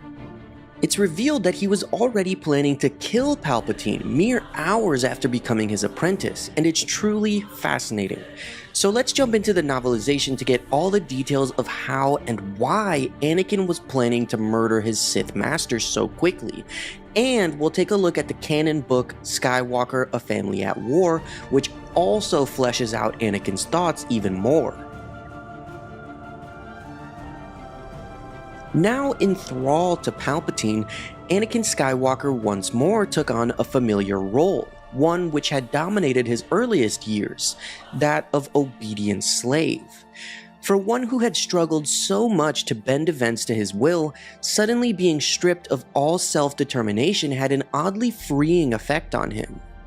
In some corner of Anakin's mind, he managed to persuade himself that his actions were the justified means to a noble end. However, on Mustafar, he had time to reflect. In the calm following the carnage, his rage subsided, to be replaced with despair and self-loathing. He had lost count of how many had died upon his blue Jedi blade, and he mourned the man he had once been. As he stood among the corpses of the Separatist leaders, Anakin gazed up through the viewport at the galaxy he would one day rule. He could feel his power in the dark side growing, and he knew he was already as powerful as Palpatine. As soon as his alleged master shared Darth Plagueis' secret of immortality, their relationship would undergo a fatal transformation. He would kill Palpatine, and everything was going according to plan. As Anakin spoke to the hologram of his master, he pretended to be respectful. Palpatine told him that he had restored peace and justice to the galaxy, and Anakin lied that that was his only ambition. Suddenly, Palpatine scowled and said that he felt a disturbance in the Force, warning Vader that he may be in danger. Anakin scoffed in his mind and asked how he could possibly be in danger from anyone. Palpatine told him to be mindful, and his words reminded Anakin of Obi-Wan's lectures when he was a young Padawan. He pretended to listen to his master's words and promised to be cautious, but when the transmission ended, he sneered to himself. He thought to himself that it was Palpatine who should be mindful, and that he was a disturbance in the Force. Anakin's mind was so focused on his power and obtaining even more that he completely ignored Padme's pleas when she came to meet him on Mustafar. That's why he even told her that he could overthrow Palpatine. The problem with coveting power is that no amount of authority or influence is ever enough. Despite crushing those he believed to be his enemies and becoming the right hand of the newly crowned Emperor, heir to the legacy of the Sith, Darth Vader felt more insecure than ever. He was terrified of losing everything, just as Darth Plagueis had. Even staring into Padme's eyes, Anakin could only think of power. He believed himself stronger than Palpatine. Thinking that he had single-handedly brought peace to the Republic, blinded to the demise of the once great democracy, Anakin now craved dominion over the entire galaxy and the legacy of the Sith. Anakin Skywalker is arguably the main character of the entire Star Wars saga. Thus, his absence from the sequel trilogy, except for the brief appearance of his voice in Episode 9, came as a surprise. We know that he was considered to appear as a spirit multiple times throughout the development of the trilogy, but that never happened. It almost seems wrong that he never showed up, depending on your opinion of how it would have served the story. However, in order to retroactively add some context into Star Wars canon regarding Anakin's spirit, the book Shadow of the Sith actually gives us a reason for him not appearing in the sequels. As it turns out, due to the events of the book, Anakin may not have been able to manifest himself at all. This book explains why Luke Skywalker and Lando Calrissian were searching for Ochi of Bestoon and the mysterious Sith world of Exegol, as well as providing much-needed backstory for Palpatine's resurrection and the Sith Eternal. I know it's lame to need a book to retroactively explain details from a movie, but I'm a big fan of Star Wars lore, and while I was skeptical of this book when it came out, I can 100% say that Shadow of the Sith is my favorite canon book by far. When I read it, it basically made me eat my words. It's an incredible story, and it let me enjoy The Rise of Skywalker a lot more. Anyway, Luke was plagued by ominous visions of Exegol, though he knew nothing about the planet itself. After recovering a Sith holocron and the cracked pieces of a red kyber crystal from an archaeological dig, he was certain that they were connected to the dark world he had seen, and he traveled to the Seeing Stone on Tython to meditate and do research. This is the same location that we saw in The Mandalorian Season 2. Pouring through ancient Jedi texts and learning of the Sith Wayfinders, Luke chose to meditate upon the stone and suddenly found himself transported to the surface of Exegol. Whether he had physically teleported or if it was a vision, he was not sure, but he found himself being attacked by Sith wraiths, specters of dark power. Luke was certain that he was in mortal danger, since everything felt very real to him, and his lightsaber blade passed through the wraiths as though it were harmless. It took all of Luke's powers and mastery of the Force to be able to battle them. His blade meant nothing, passing through the forms of the wraiths like smoke. As the 9 wraiths prepared to deal a final blow with their dark blades, a pale blue light appeared. It was a lightsaber shimmering in the air, held in a transparent blue hand. Luke fell backward and gasped in surprise. The mysterious blue figure lifted his blade toward the wraiths, and Luke found it hard to concentrate on what he was seeing, the way the Force reverberated around the powerful figure. The wraiths continued to back away until they vanished into dust in the wind. The blue figure turned around, lifting his hood to reveal the young face of Anakin Skywalker. Anakin reached out his hand, and Luke took it, and everything went white. Luke awoke on the ground, back on Tython, in the shadow of the Seeing Stone. Anakin said that the Seeing Stone could be a powerful tool, but was difficult to master, and Luke was stunned to be face to face with his father's spirit. But before Luke could say anything, a change came over Anakin. His smile vanished, and his blue form seemed to flash, like a hologram transmission caught in a blind spot. The look on Anakin's face made Luke's blood run cold. His father appeared to be in agony, and Luke didn't know if that was even possible. Anakin was one with the Force, and yet he was somehow in trouble. His spirit flickered, faded, and flickered again.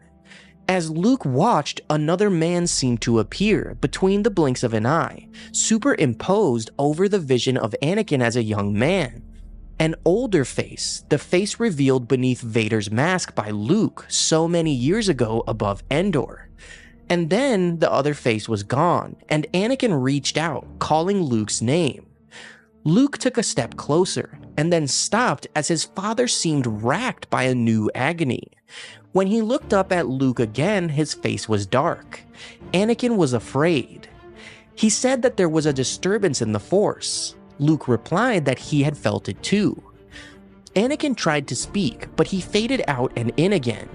He stood tall and grimaced. He told Luke that there was a shadow upon the Force. Luke told him that he had felt it growing, and Anakin's form began to gradually disappear. He said that the Seeing Stone had taken a part of Luke to Exegol, and it had taken everything he could give, all of his power in the Force, to bring Luke back. Luke wanted his father to stay, to talk. There was so much he didn't know and didn't understand about the Force and this mystery of the Sith, but he knew that it was taking all of Anakin's strength to appear to him now. Anakin's voice sounded so far away that Luke could hardly hear it, but he told Luke that he was never alone, to let the Force guide him and use its power. And then he was gone, the blue glow of his spirit fading into the sky. Serving as Supreme Chancellor of the Galactic Senate in public and Sith Lord Darth Sidious in the shadows, Palpatine was the true mastermind of the Sith Grand Plan. Through his machinations, he was able to manipulate the destruction of the Jedi Order, the fall of the Republic, and the rise of his galactic empire. However, one of Palpatine's most impressive achievements, arguably the most important one, was the manipulation of the Chosen One, Anakin Skywalker, who would one day become Darth Vader. Over the course of 13 years, Palpatine would groom Anakin, shaping him into a Sith apprentice. Due to Anakin's already present inner turmoil, fear, and conflict, Palpatine was able to manipulate him quite easily. How this was done, as well as the intricacies of their relationship, are explained in the canon book Skywalker: A Family at War.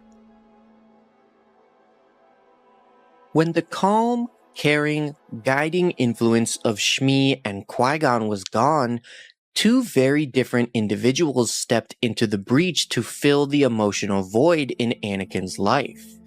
The first was his new master, Obi-Wan Kenobi. The second was Sheev Palpatine. The Chancellor watched Anakin's journey with detached attentiveness. His exalted position gave Palpatine almost unrestricted political power and unlimited access to the Jedi Masters and their abilities.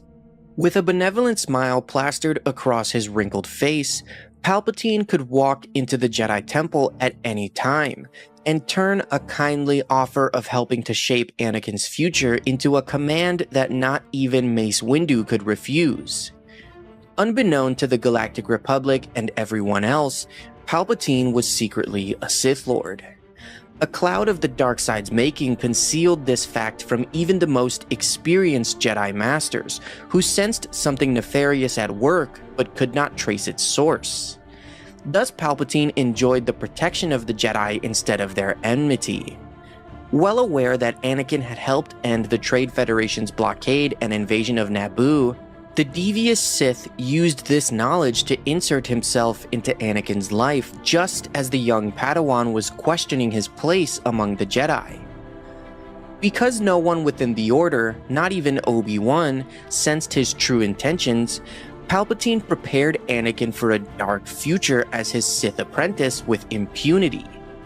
Skywalker's skill with a lightsaber and volatile personality made him the ideal candidate. While becoming one of Anakin's closest confidants, the calculating politician schemed to instill a dangerous sense of ambition in the already arrogant boy. As Anakin neared his teenage years, his roiling emotions called for the steady calm of Qui-Gon Jinn. Sheev Palpatine was a willing and welcoming substitute. When he called Anakin's son, the boy felt that he would do anything for him, just for the chance to feel part of a family. Using the seedy underworld of Coruscant as his classroom, Palpatine opened the young man's eyes to the suffering of those dwelling on the planet's lowest levels, far below the glittering cities where Palpatine ruled over the Senate and Anakin studied in the sacred Jedi Temple. Many residents of these gloomy subsurface levels had never even seen sunlight, a tragedy that a boy raised beneath the twin suns of Tatooine couldn't even imagine. Palpatine claimed these expeditions were a way of understanding some of the less fortunate inhabitants of the Republic's core world. In truth, they were ploys, tests, to not only see if Anakin was pliant, but to expose Anakin to the hypocrisies inherent in the Republic that Palpatine confidently expected would one day lead him to reject the Jedi Code. Right under the nose of Republic officials, sentient beings were being bought and sold as slaves in this hopeless district, a disturbing reminder of Anakin's own past. Although the young man claimed to rarely think about his childhood enslavement after his induction into the Order, Palpatine saw through the lie and into Anakin's heart, where he still hoped to help his mother and free other slaves, not only on Tatooine, but all across the galaxy. With a benevolent sigh, Palpatine deftly probed Anakin's insecurities while praising the boy in the ways he craved. This was the first, but certainly not the last, time that Palpatine would feed Anakin's ego. Palpatine frequently hailed the young man as the most gifted Jedi he had ever met. To Anakin, Palpatine's praise, pointed questions, and insightful observations seemed to forge a strong connection, a bond that he rarely enjoyed with his fellow Jedi. Bit by bit, Palpatine cunningly stoked the young man's disillusion with the status quo on Coruscant's surface, where prosperity reigned, without a thought to the less fortunate souls below. This fresh way of thinking validated and mirrored many of Anakin's own concerns. He never suspected that Palpatine was quietly clawing at his emotional wounds. In this way, Palpatine forged the first link in this bond between himself and the young man he genially referred to as his boy. He made Anakin promise that he would not disclose what he had seen or learned on the sub-levels when he returned to the temple. It would be their secret. Knowing Anakin's doubts and fears enabled Palpatine to more easily expose the cracks in the boy's will, allowing the darkness in. Palpatine would sometimes confess to being wistfully envious of the predetermined life of a Jedi, when all of his own life had been made up of tough choices. Though Palpatine's words were seemingly kindly meant, to Anakin, the ability to choose his destiny was a freedom he was reluctant to relinquish. He had chosen to walk the Jedi path, but since his acceptance in the Order, every decision had been made for him.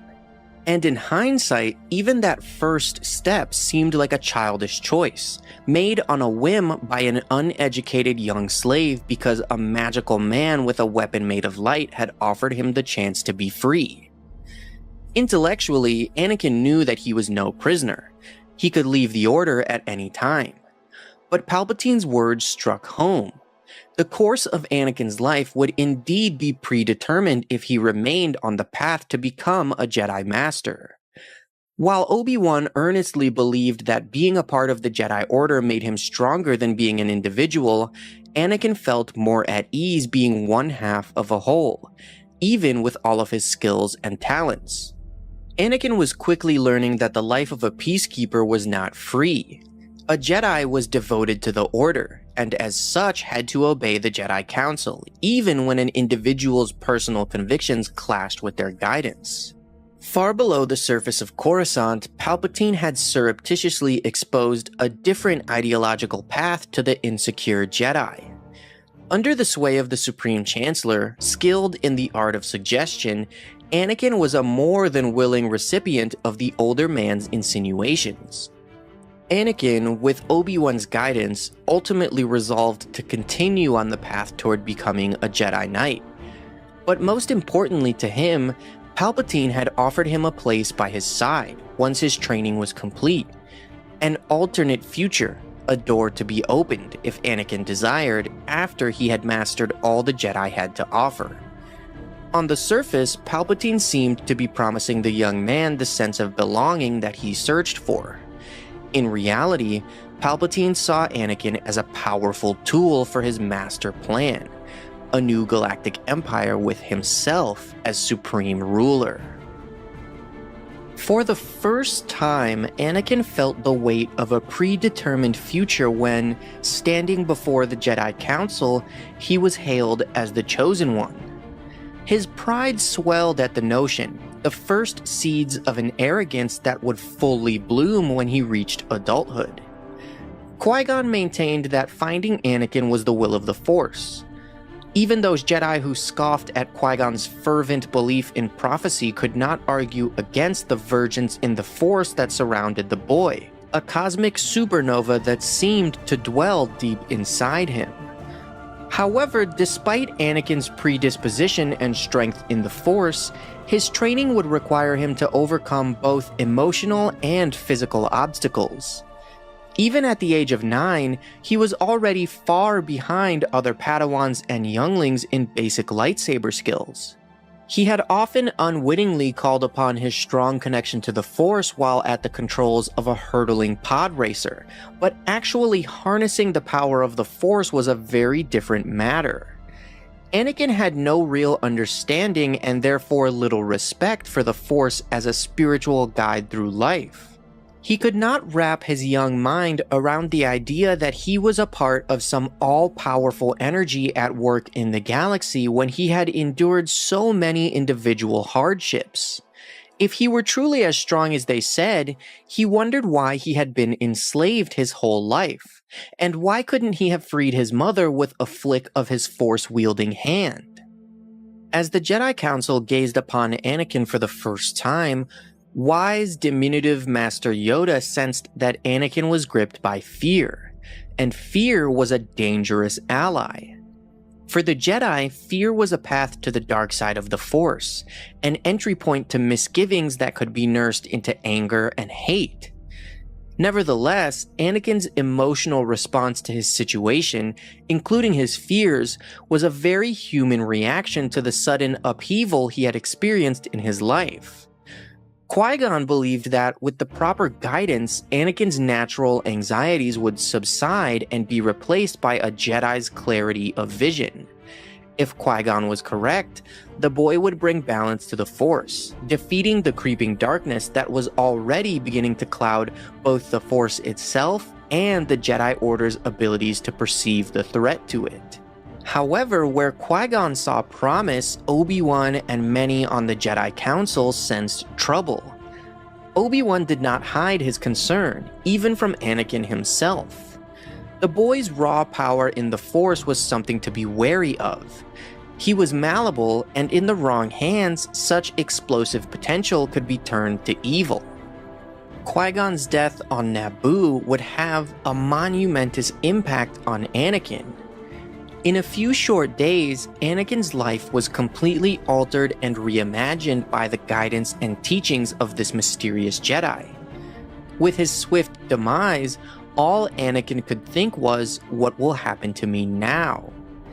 In the darkest corners of his mind, fear sent him spiraling into hypothetical scenarios where he was forced back into servitude, never to see his mother again. Although no one realized what was at stake at the time, Anakin's very future hung in the balance. Had Qui-Gon survived and Maul been vanquished, Anakin would have been raised under the watchful, calm tutelage of a seasoned teacher. Although the two would likely have had their disagreements, Qui-Gon's compassion for the former slave might well have brought about a very different outcome. Perhaps Qui-Gon himself would have helped his Padawan return to Tatooine and free the slaves. At the very least, he would have empathized with Anakin's restlessness with the strict Jedi code, offering solutions beyond the scope of Obi-Wan's regulation-driven mind.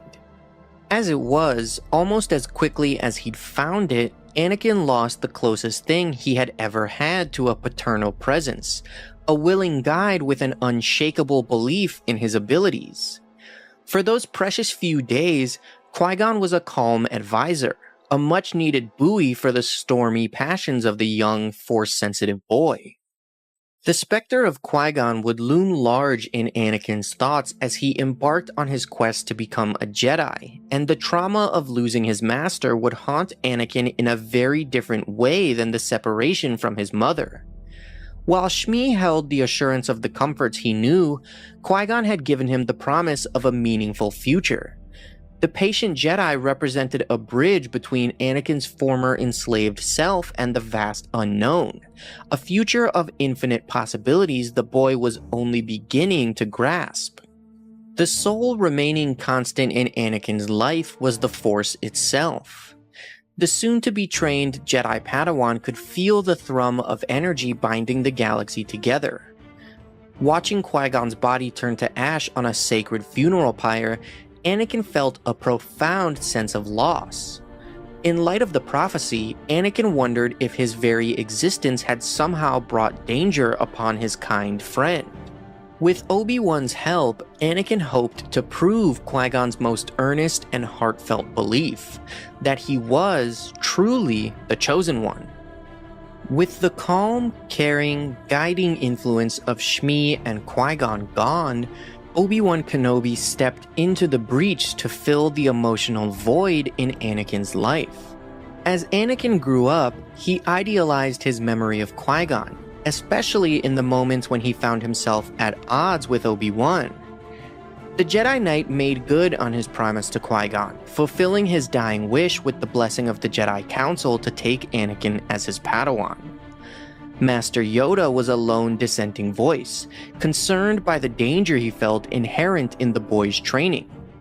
In their first years together, Anakin came to see Obi-Wan in much the same reverent light he held Qui-Gon's memory, looking up to his master with awe and unwavering belief. But in his mind's darkest corners, Anakin's perception of his master was gradually colored by doubts he had overheard Obi-Wan express when Anakin was just a boy. Obi-Wan had called him dangerous, and no matter how hard he tried to shake the thought from his mind, the remark embedded itself in Anakin's subconscious. In moments of despair, Anakin's deepest fears appeared to him as an ugly truth. Because Qui-Gon Jinn had died, Obi-Wan was stuck with an apprentice he didn't want or ask for, and one whom he believed would do more harm than good. Anakin had great difficulty understanding the rules that governed the scope of the Jedi's activities. To his mind, their reticence to intervene and help systems outside the Republic's jurisdiction seemed to go against the Order's very principles. Already at the age of 12 and only a few years into his training under Obi-Wan, Anakin began to doubt his path as a Jedi Knight, and even considered leaving the Order altogether. Obi-Wan also had doubts about Anakin's future, but like his master before him, Obi-Wan was reluctant to blame Anakin. Instead, he tended to blame himself for the boy's troubles. Yet despite Obi-Wan's initial misgivings about Anakin and their near 20-year age gap, Kenobi came to see Skywalker as a brother, an equal, a partner. As Kenobi entered his 30s, he could see that Anakin still required his tutoring and guidance, but was on his way to becoming a Jedi Knight. However, that bond never seemed to be enough for the troubled young man who, above all, craved a parent's love and guidance. Anakin presented many difficulties to the Jedi shepherding his care.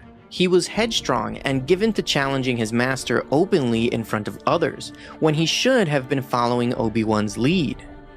Kenobi could entertain a spirited debate behind closed doors in the name of education, but Anakin's unabashed defiance sometimes made the master feel as if he was losing control of his apprentice. Anakin's late entry into the Order meant years of lost training. To try to make up for that time, Anakin's teachers put him in classes with other Jedi learners who were far younger than him. Anakin felt out of place while also behind those in his age group. Early on, it became clear that Anakin could not follow the well-trodden path of an ordinary Padawan. His life experiences and genetic makeup set him apart, making the shelter of the Jedi Temple feel more like a cage than a sanctuary. Among the other Padawans, Anakin was thus something of an outcast.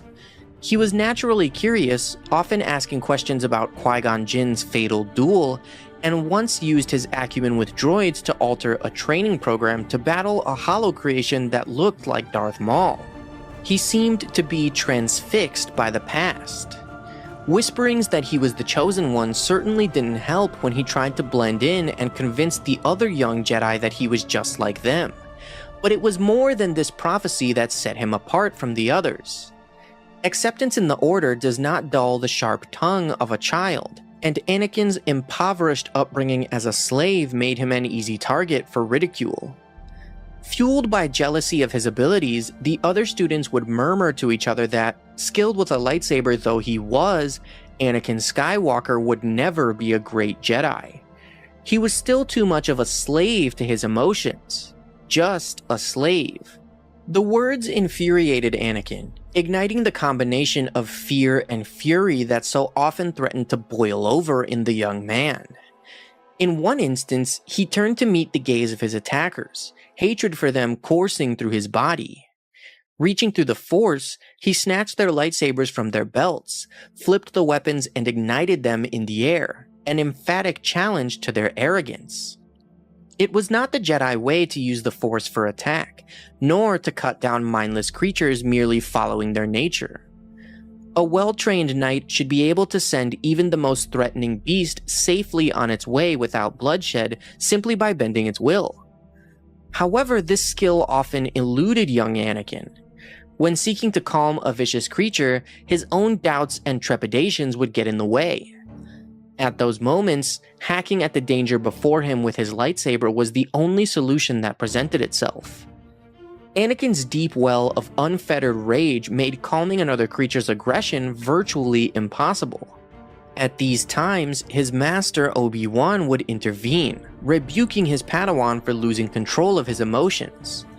For his part, Anakin seemed to accept that he still had much to do to contain his repressed feelings of anger and fear.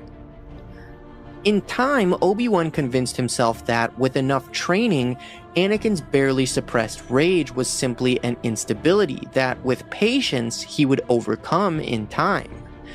However, it was patience with himself and the system that Anakin found the most elusive of all the Jedi teachings. Anakin's curiosity and dissatisfaction with the status quo were natural for a boy of his age. However, while Anakin had respect for his master as an individual, he was far less impressed by the teachings they were sworn to follow. Obi-Wan wondered whether he was the best teacher for such a challenging and extraordinary student. He longed for Qui-Gon's guidance, even just a moment to commune with his former master and seek his counsel.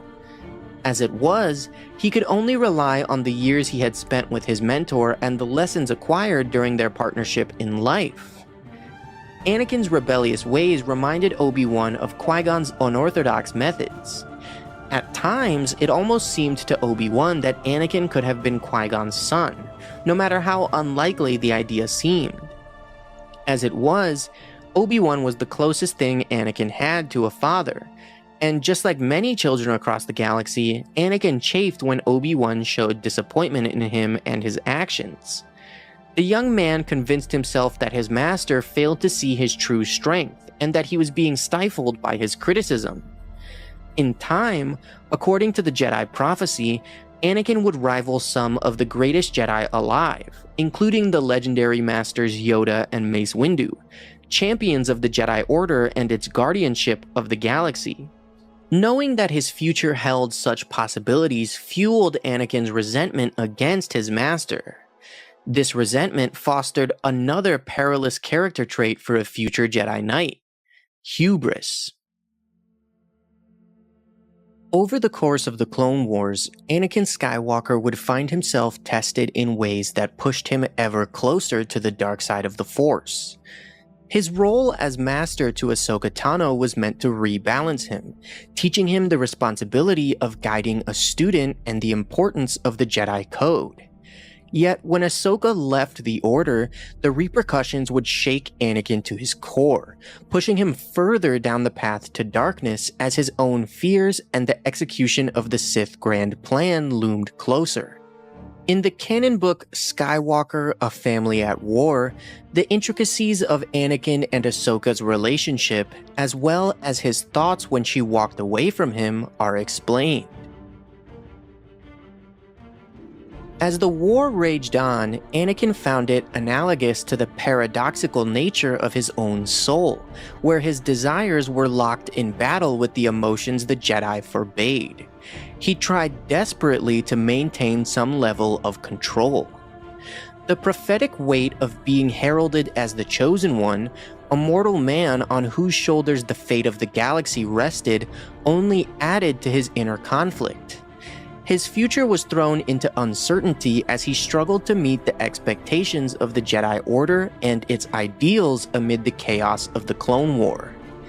It was Grandmaster Yoda who assigned the young Ahsoka Tano to be Anakin's Padawan. Yoda hoped that the responsibility of guiding a young and powerful apprentice would help Anakin quell his turbulent nature. It was obvious that the young Jedi Knight still yearned for parental acceptance and support.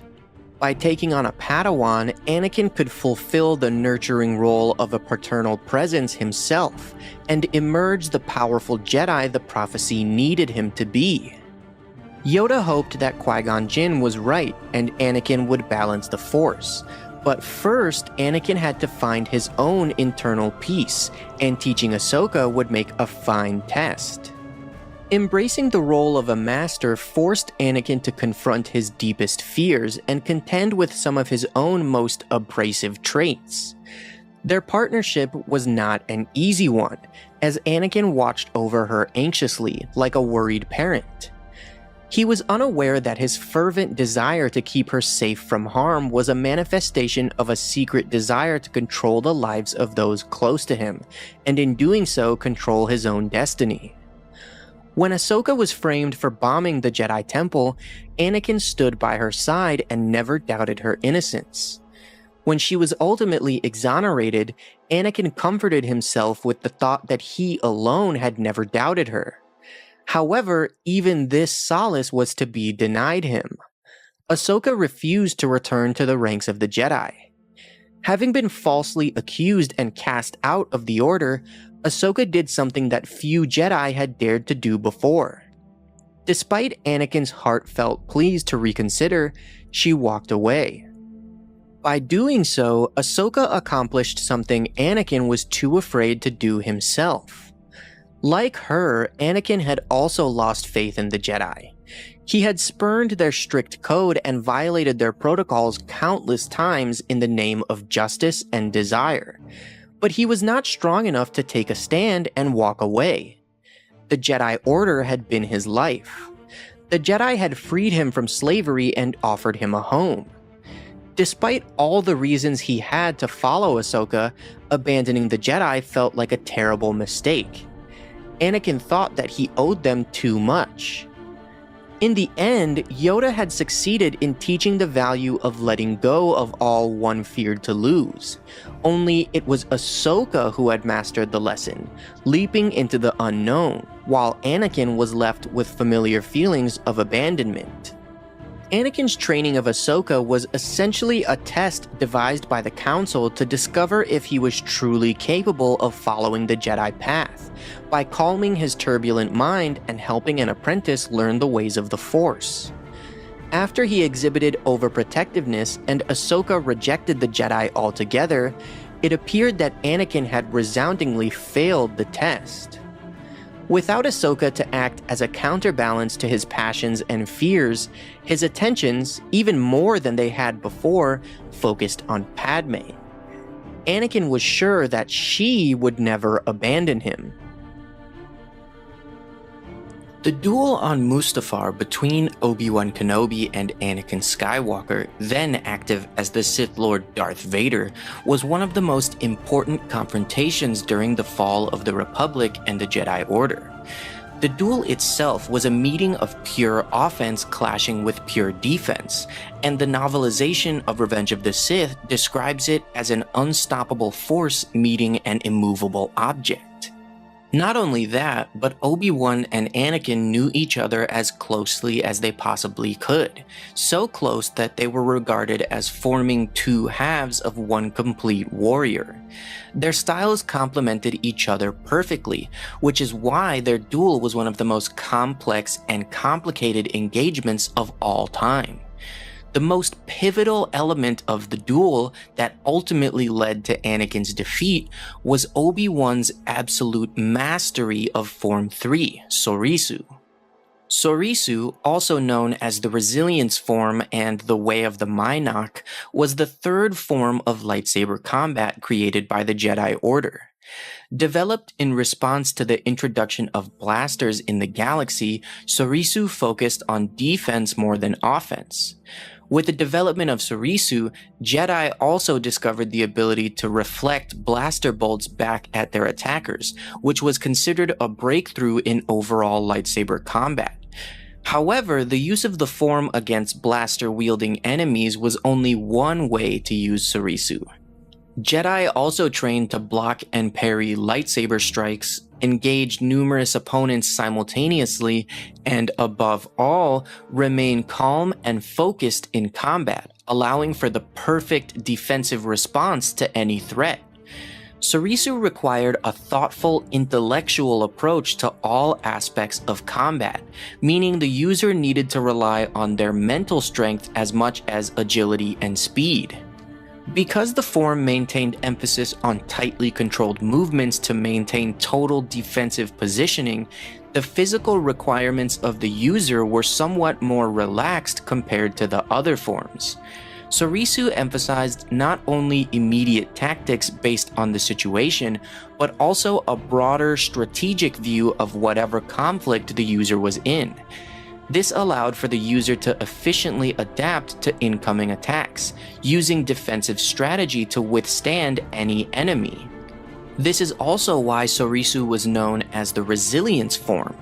Its use was heavily dependent on outlasting opponents by focusing entirely on defense. By committing all mental focus to the enemy, a true Sorisu master would be able to take full advantage of their enemy's most exploitable opening. While the enemy would gradually grow exhausted or frustrated, the Sorisu user would maintain their calm and tranquil focus, allowing their defense to remain impenetrable. This is exactly what Obi-Wan did to Anakin on Mustafar.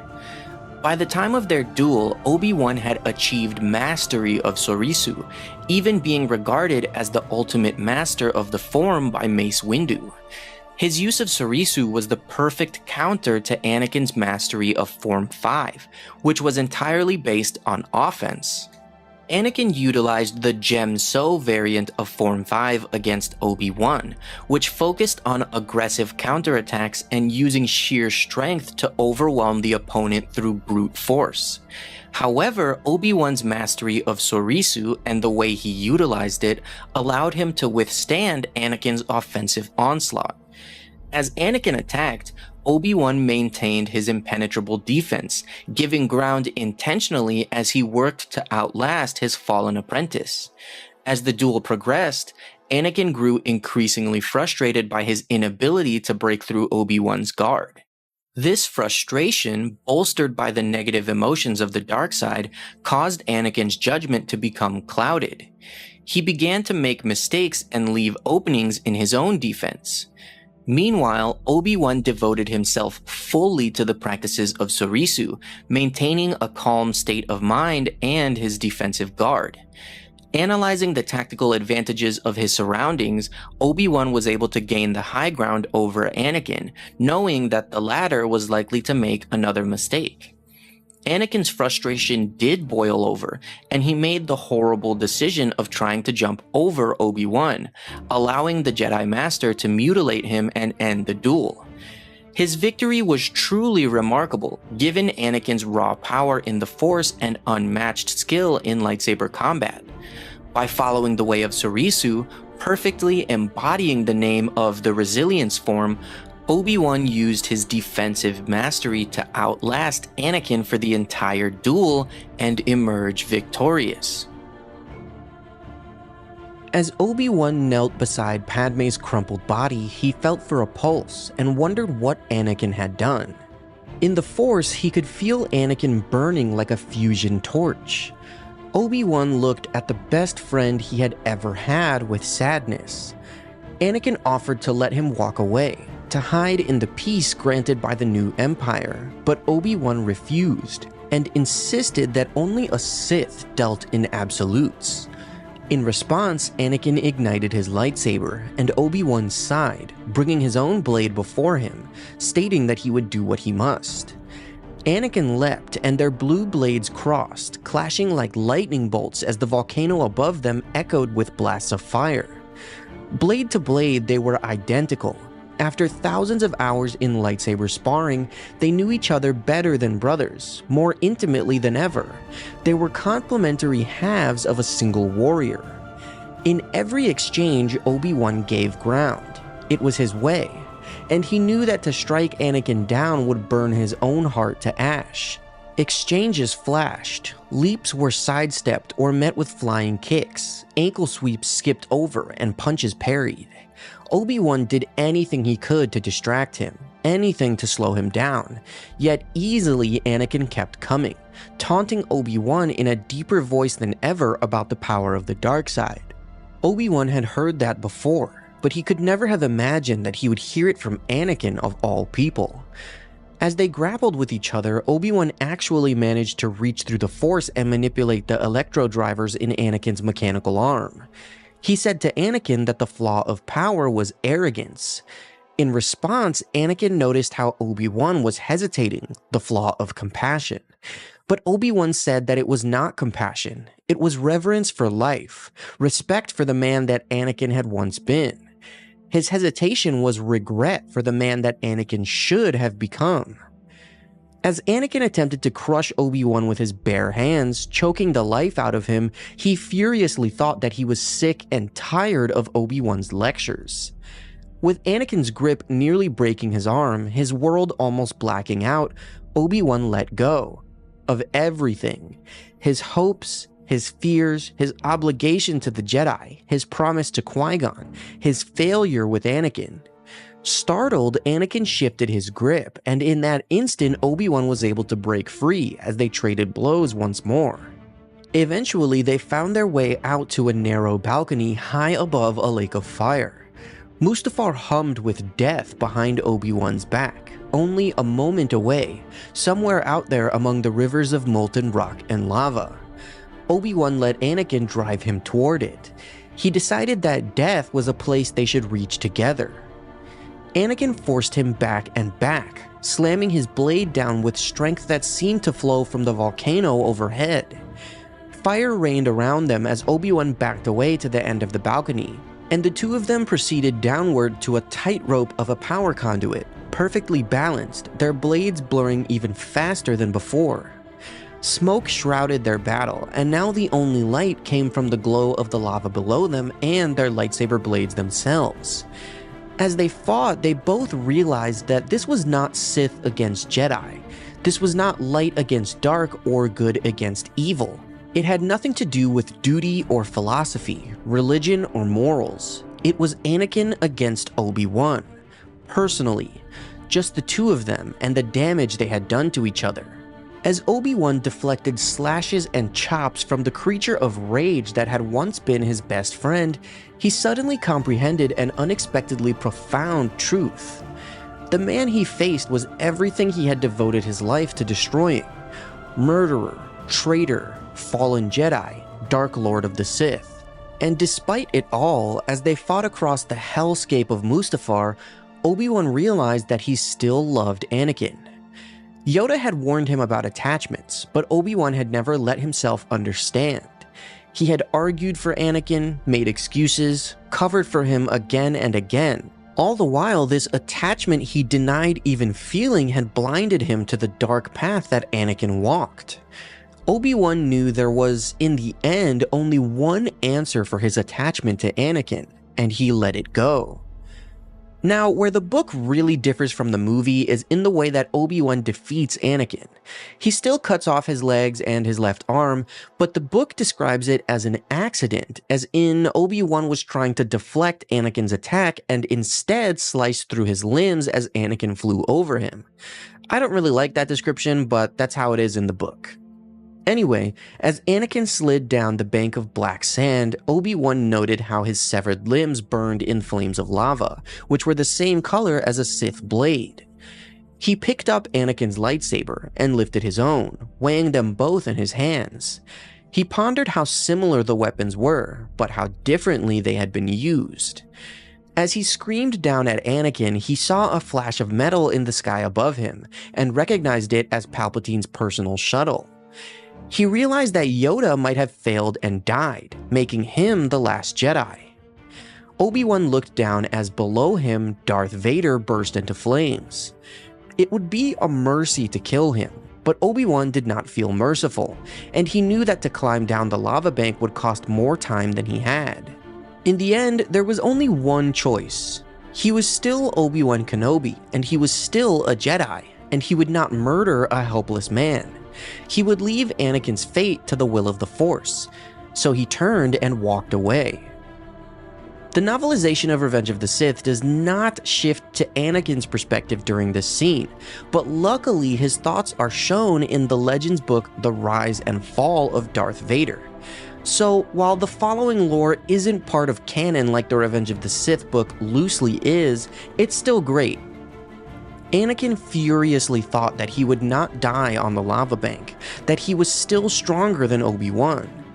Even in his injured state, as he was engulfed in flames, his screams filled with anger as well as pain, he knew he was stronger. As Obi-Wan walked away, leaving him to die, he could still feel a flicker of his old master in the Force, even through his agony. When the flames finally burned out, Anakin dug his mechanical arm into the sand, pulling himself up the slope a few millimeters at a time. With each movement, hot volcanic shards tore at his roasted flesh. It took all of his concentration and powers in the Force not to black out.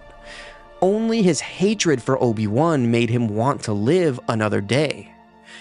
When he finally saw his new master accompanied by 2 clone troopers, he allowed his body to go limp as darkness finally swept over him. After slaughtering the remaining members of the Separatist Council on Mustafar, Anakin Skywalker, or Darth Vader, took a moment to ponder his actions and the events of the day. So suddenly he had become a Sith Lord, betrayed the Jedi Order, and decimated them. He had committed terrible atrocities, done things he had never dreamed of, unspeakable things to increase his power in the dark side. After everything he had done, surely it would seem that Anakin was gone forever, and yet he cried to himself, obviously showing some remorse and internal conflict. In the novelization of Revenge of the Sith and the Legends book The Rise and Fall of Darth Vader, Anakin's thoughts are explained, revealing why he was crying. As he looked out at the lava river below and then the galaxy above, Anakin thought of the empire he would one day rule. He paid no attention to the litter of corpses around him. He would not mourn for any of the lives he had taken. He could feel his power in the dark side growing. He knew that he was already as powerful as his new master. Anakin thought of how soon he would kill Palpatine and take his place as Emperor, as soon as he learned the secret of Darth Plagueis' discovery to stop death. Everything was proceeding exactly as he had planned, and yet he could not shake a certain creeping sensation. A feeling like a cold, slimy ooze that slithered up the veins of his legs and spread its tendrils through his insides. It was almost as though he was still afraid. And suddenly, Anakin heard that familiar voice in his mind, the dragon of fear that had coiled around his heart since he was a boy, telling him that Padme would still die. Anakin shook himself, saying that was impossible, and reminded himself that he was not Anakin Skywalker anymore. He was Darth Vader. He had destroyed his fear, and it no longer had any power over him. Yet he still felt as though when he had destroyed that dragon of fear, it had sunk its venomous fangs into him, and now its poison was chilling him to the bone. He heard the dragon whisper that all things died, even stars burnt out.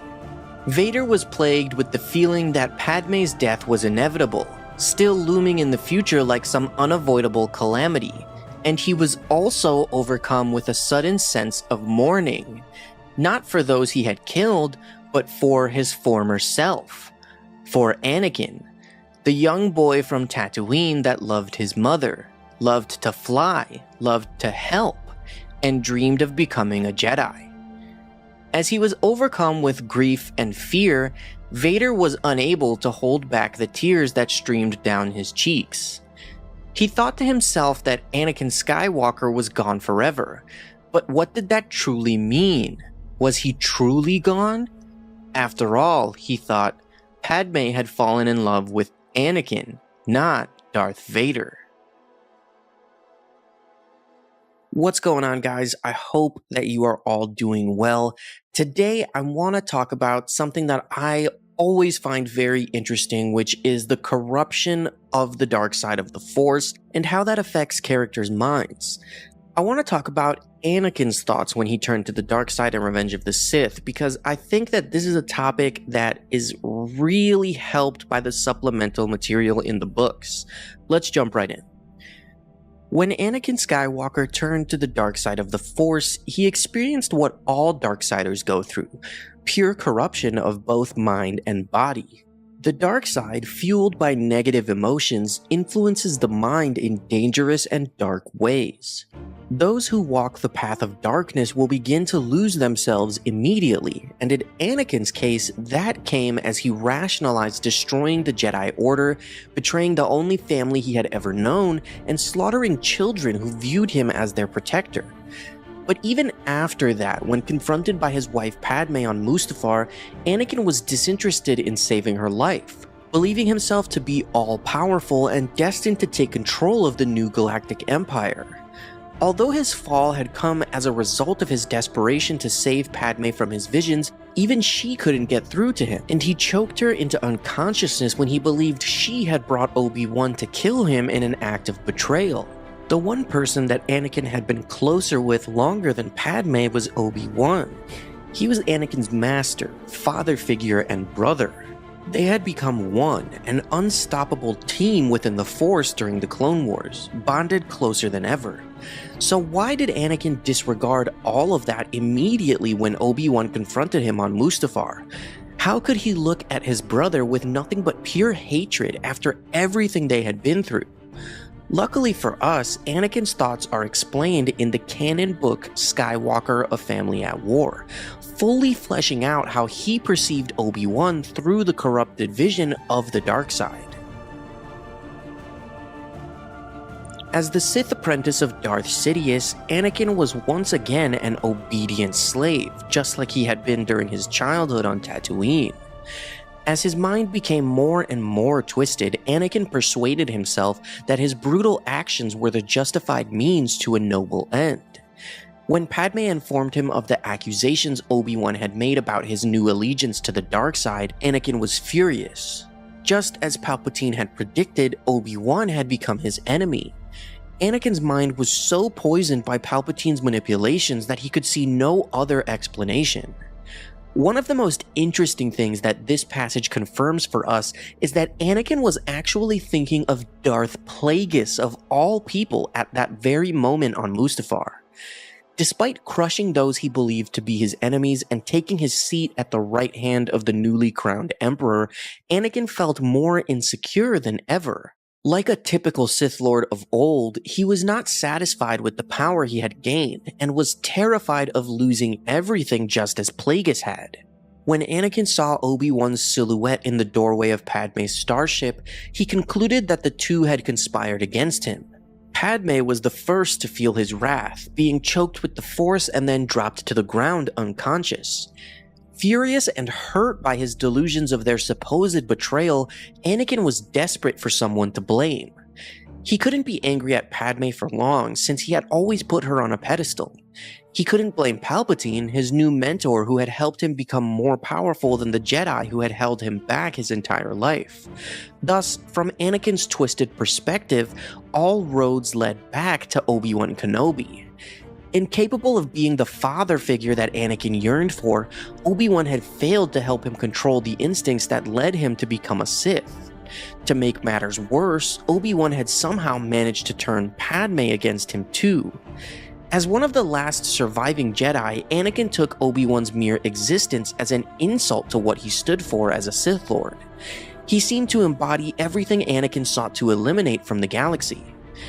Anakin was so far beyond reason that he viewed anyone who refused to bow before the Sith as his bitter enemy. As he prepared to fight his former master, Anakin felt that the Jedi he had once been was fully eradicated. He was something new, something darker, a warrior born of the dark side, eager to keep his power by any means. Darth Vader would gladly strike down Obi-Wan if it meant keeping his strength. The final duel between Anakin Skywalker and Count Dooku aboard the Invisible Hand was one of the most important moments in Anakin's life, serving as the tipping point for his inevitable fall to the dark side.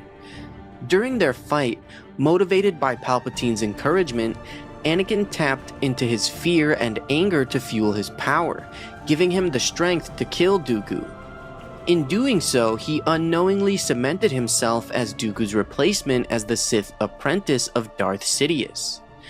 In the novelization of Revenge of the Sith, Anakin's thoughts as he defeated Dooku and decided to kill him are revealed, explaining exactly why he decided to follow Palpatine's orders and go against the way of the Jedi. The book explains how as the duel went on, Dooku could sense Anakin's power, and how the young Jedi Knight was holding himself back. As Anakin attacked, Dooku could sense a twist in the currents of the Force between the two of them as Anakin became stronger, becoming a machine of battle. Anakin was a natural fighter, gifted with more raw power in the Force than any other being, and a burning hot furnace where his heart should be. That fire burned through the restraint of his Jedi training as Anakin held the Force within him, and Dooku sensed that Anakin was already half a Sith and didn't even know it. Anakin was holding himself back, trying to restrain his fury behind the walls of his Jedi teachings, and then Palpatine called out, instructing Anakin to use his fury to kill Dooku. As their blades clashed again, Dooku suddenly saw a promise within Anakin's eyes, the promise of death. Anakin suddenly realized that the fear he had always held within his heart could be used as a weapon too, and at that moment, Dooku was already dead. The rest of the duel was mere detail. The fire inside Anakin's heart had devoured his Jedi restraint, and his rage became the very blade of his lightsaber. He knew that he was the only thing standing between death and the two men that he loved most in the world, Obi-Wan and Palpatine, and he could not afford to hold anything back. Palpatine's words, his instructions for using anger and fear as weapons, had given Anakin the permission to unseal the shield he had kept around his heart, and all the young Jedi had to do was decide what to do. He simply decided to win at all costs.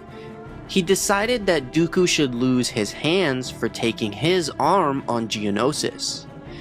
As Dooku crumpled to his knees, defeated, Anakin held both their blades, the blue saber of a Jedi and the red saber of a Sith. As Palpatine commanded Anakin to kill the older Sith Lord, his Jedi training made him hesitate. But when Palpatine barked the order again, Anakin realized that it wasn't actually an order. It was something that he had been waiting for his entire life. Permission. And the blades crossed at Dooku's throat. As Anakin stared down at Dooku's severed head, he told himself that he had just done that, had just murdered an unarmed prisoner. In his confusion, he questioned who he was. Was he a slave boy on a desert planet? A legendary pod racer? An unruly student of a great Jedi Master? A hero? A Jedi Knight? Could he be all of those things, or any of them, after what he had just done? He could hardly bear to look at Dooku's headless corpse, but he couldn't make himself look away. Anakin knew that he had really done that horrible deed, and it felt as though the ocean of wrong he dived into had closed over his head, and he was drowning. Even though Palpatine claimed that Anakin had done the right thing, that Dooku was too dangerous to be left alive, he knew that was a lie. The truth was that Dooku was an unarmed prisoner, and execution was not the Jedi way. That truth burned him, yet it somehow made him feel stronger to admit it. Anakin stated plainly that he shouldn't have done that, and he was then able to look at Dooku's corpse and see it for what it was: a crime. He had become a war criminal, and guilt struck him like a fist. It was a punch to his heart that knocked the air from his lungs and hung on his shoulders like an invisible weight. What he had done was wrong. He thought of the Tusken camp, but reasoned that his slaughter there was different than his killing of Dooku. On Tatooine that night, he had become a force of nature. It was beyond his control, as though it was done by someone else. But he knew that Dooku had been murdered by him on purpose. He could have chosen the Jedi way, but he didn't. He could never take back that choice.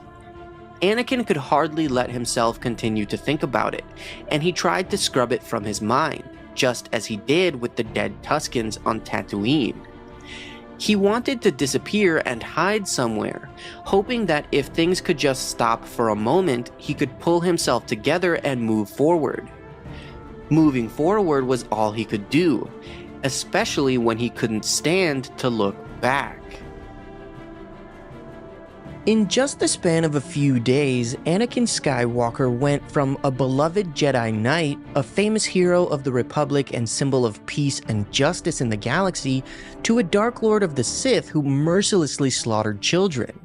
In truth, Anakin's descent into darkness had been a gradual journey that began the moment he was initiated into the Jedi Order, with the catalyst being his slaughter of a Tusken camp 3 years prior. The added turmoil of the Clone Wars increased the rate of Anakin's descent into darkness as he stepped closer to the dark side with each passing day. While his visions of Padme's death and the corruption of the Jedi Order pushed him over the edge during the events of Revenge of the Sith, you have to admit, his pledge to become Palpatine's apprentice still feels kinda sudden.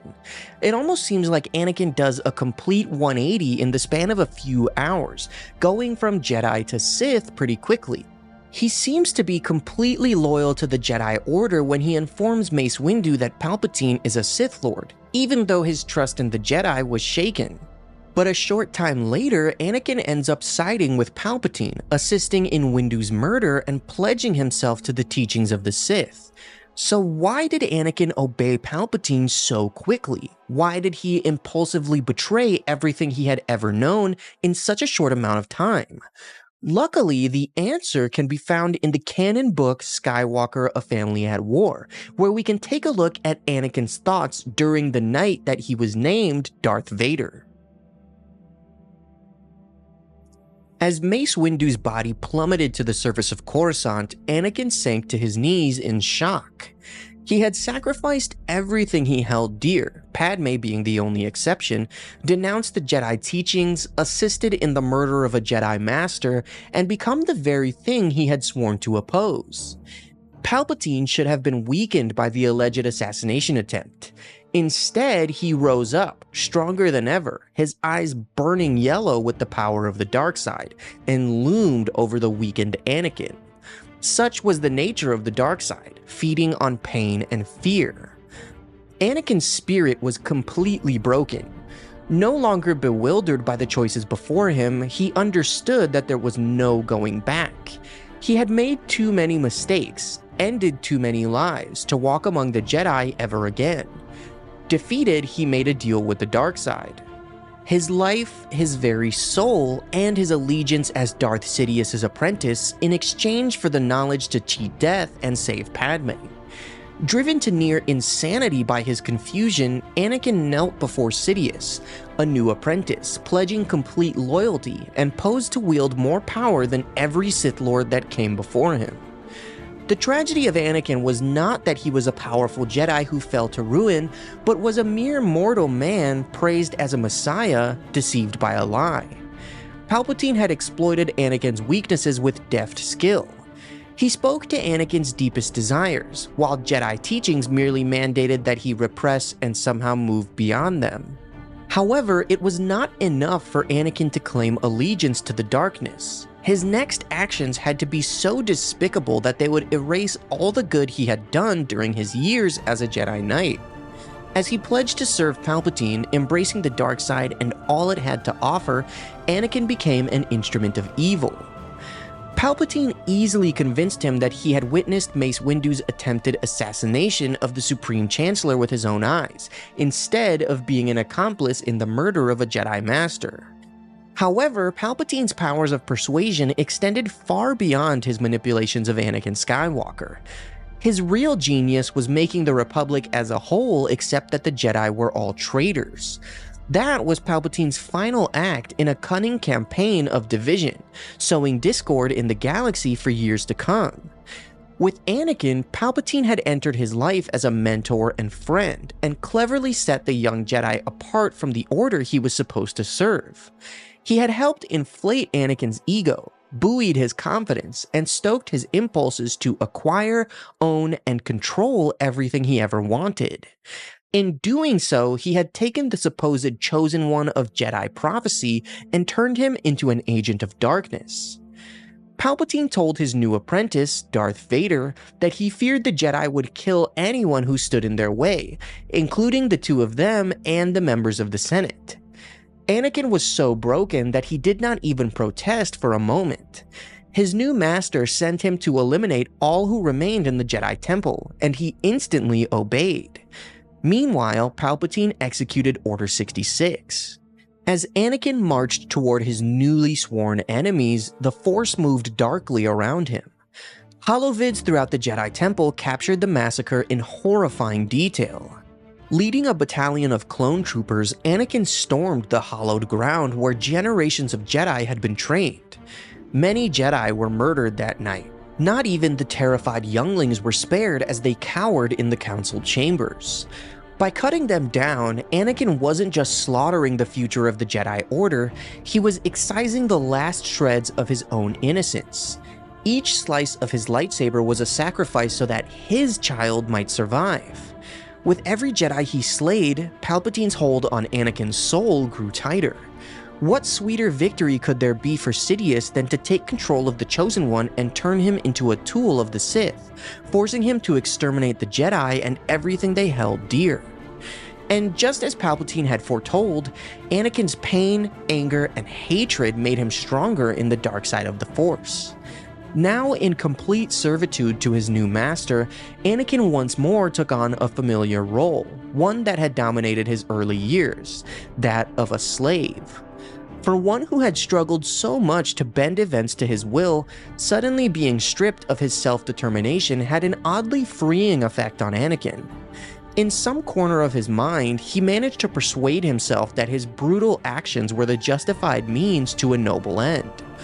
However, on Mustafar, after murdering the members of the Separatist Council, Anakin finally had time to reflect. In the calm following his carnage, his rage subsided, to be replaced with despair and self-loathing. He had lost count of how many had died upon the blade of his saber. Anakin mourned the man he had once been, a single tear streaming down his face as he gazed out on the lava rivers. By the time of Episode 2, Anakin already believed himself to be better than Yoda with a lightsaber. While this detail obviously just shows his arrogance and his need to excel and prove himself, the reasoning and backstory for this specific instance is explained in the Legends novel The Approaching Storm. Just before the events of Episode 2, Anakin and Obi-Wan, along with Luminara Unduli and Barriss Offee, were sent to Ancion to settle a border dispute. Their mission was to ensure that Ancion did not secede from the Republic, and they needed to settle the conflict between the city-dwelling residents and the nomadic tribes known as the Alwari. While they searched for the Alwari overclan, they were betrayed and captured by a smaller clan called the Kaloon. Eventually they escaped, and afterwards, Barriss complimented Anakin on his skills with a lightsaber. When Anakin rebuffed her compliment, modestly insisting that he was merely following Obi-Wan's orders, she told him that he was obviously very strong. Anakin replied that he practiced hard in his saber skills, explaining that there were those who said that you could define a Jedi by his skill with a lightsaber. He said he wanted his ability to be respected, because respect forestalled fights. Barriss was intrigued, and mentioned that she thought Anakin was skilled enough to compete with Master Yoda. Anakin was openly confused, asking her if she was joking, which caused Barriss to become quite serious.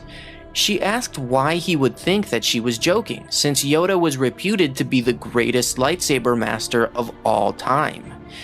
Anakin admitted that Yoda was a fine teacher of strictly lightsaber technique, and that his dexterity was amazing considering how small he was.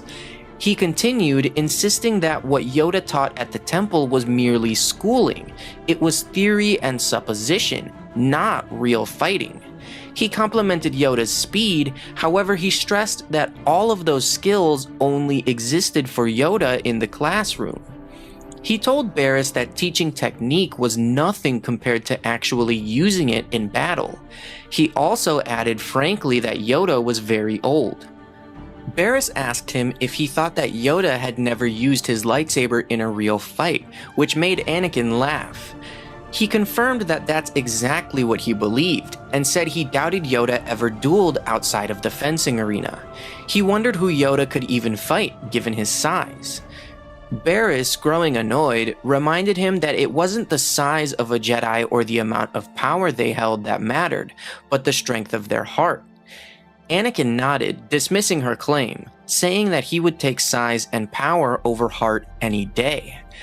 Barriss was not impressed, and told him that he should be ashamed to question the proficiency of Master Yoda. He quickly reminded her that a Jedi was supposed to question everything. Following the unprecedented First Battle of Geonosis, war between the Republic and Separatist forces waged for 3 years. Subsequently known as the Clone Wars, this would prove a tumultuous time of upheaval for the Republic, the Jedi Order, and Anakin Skywalker, a young man just barely into his 20s. In the new reality brought on by the conflict, the Jedi were forced to reevaluate their place as peacekeepers, and instead turned their attentions to commanding legions of clone troopers on the front lines.